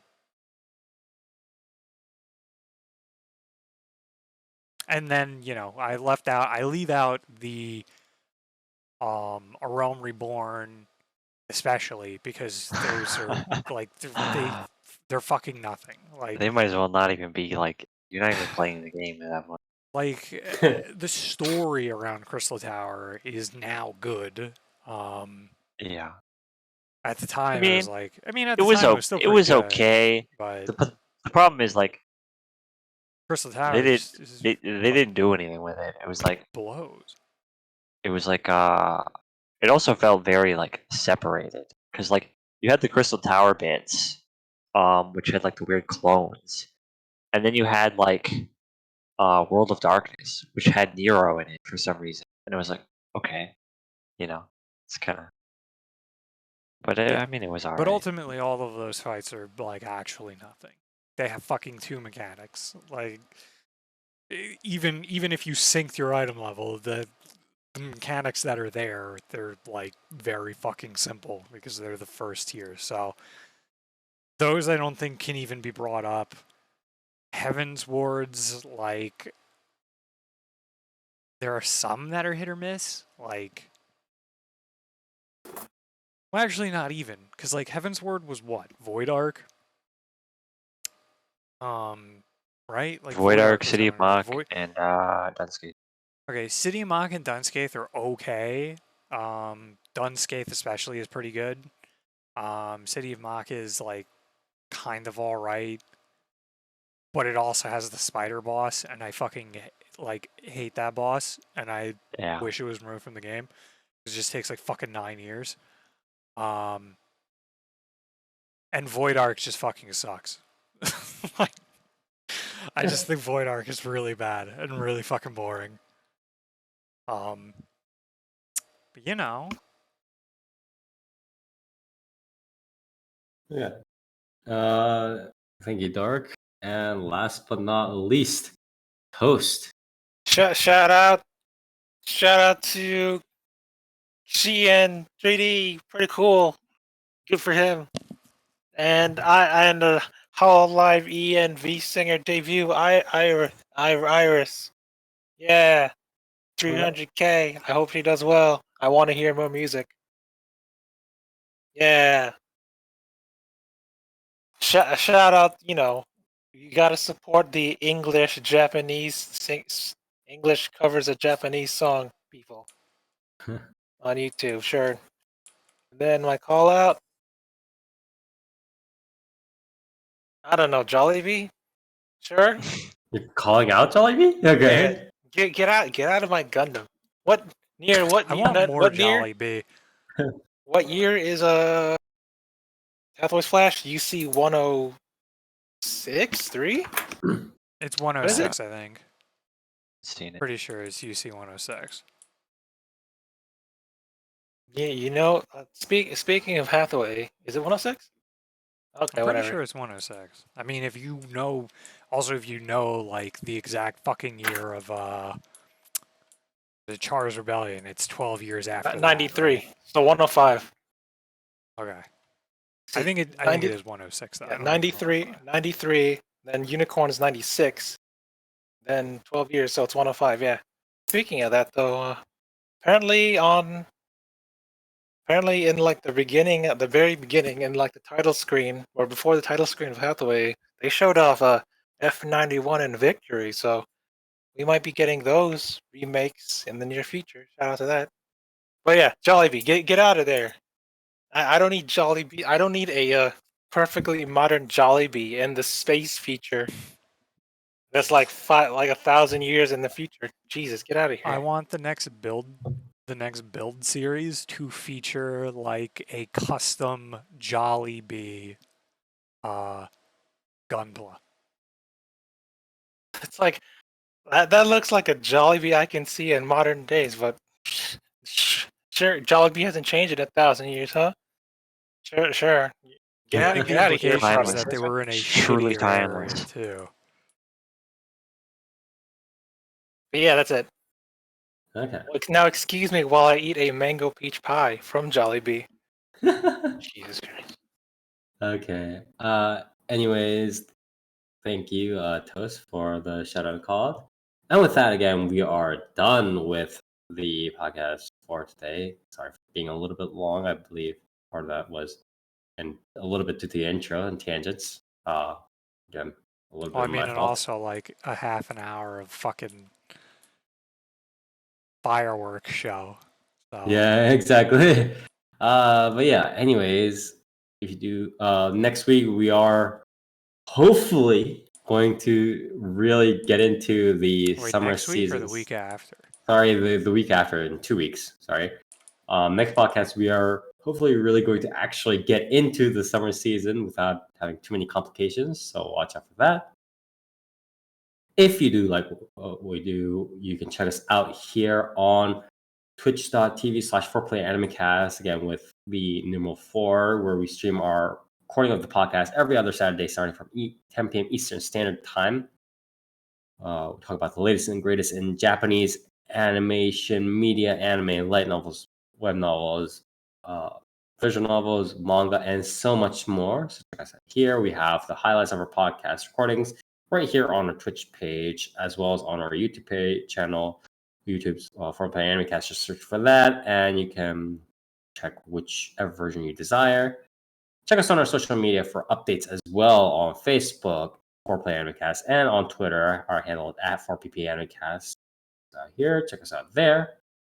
As always, we'll see you next time.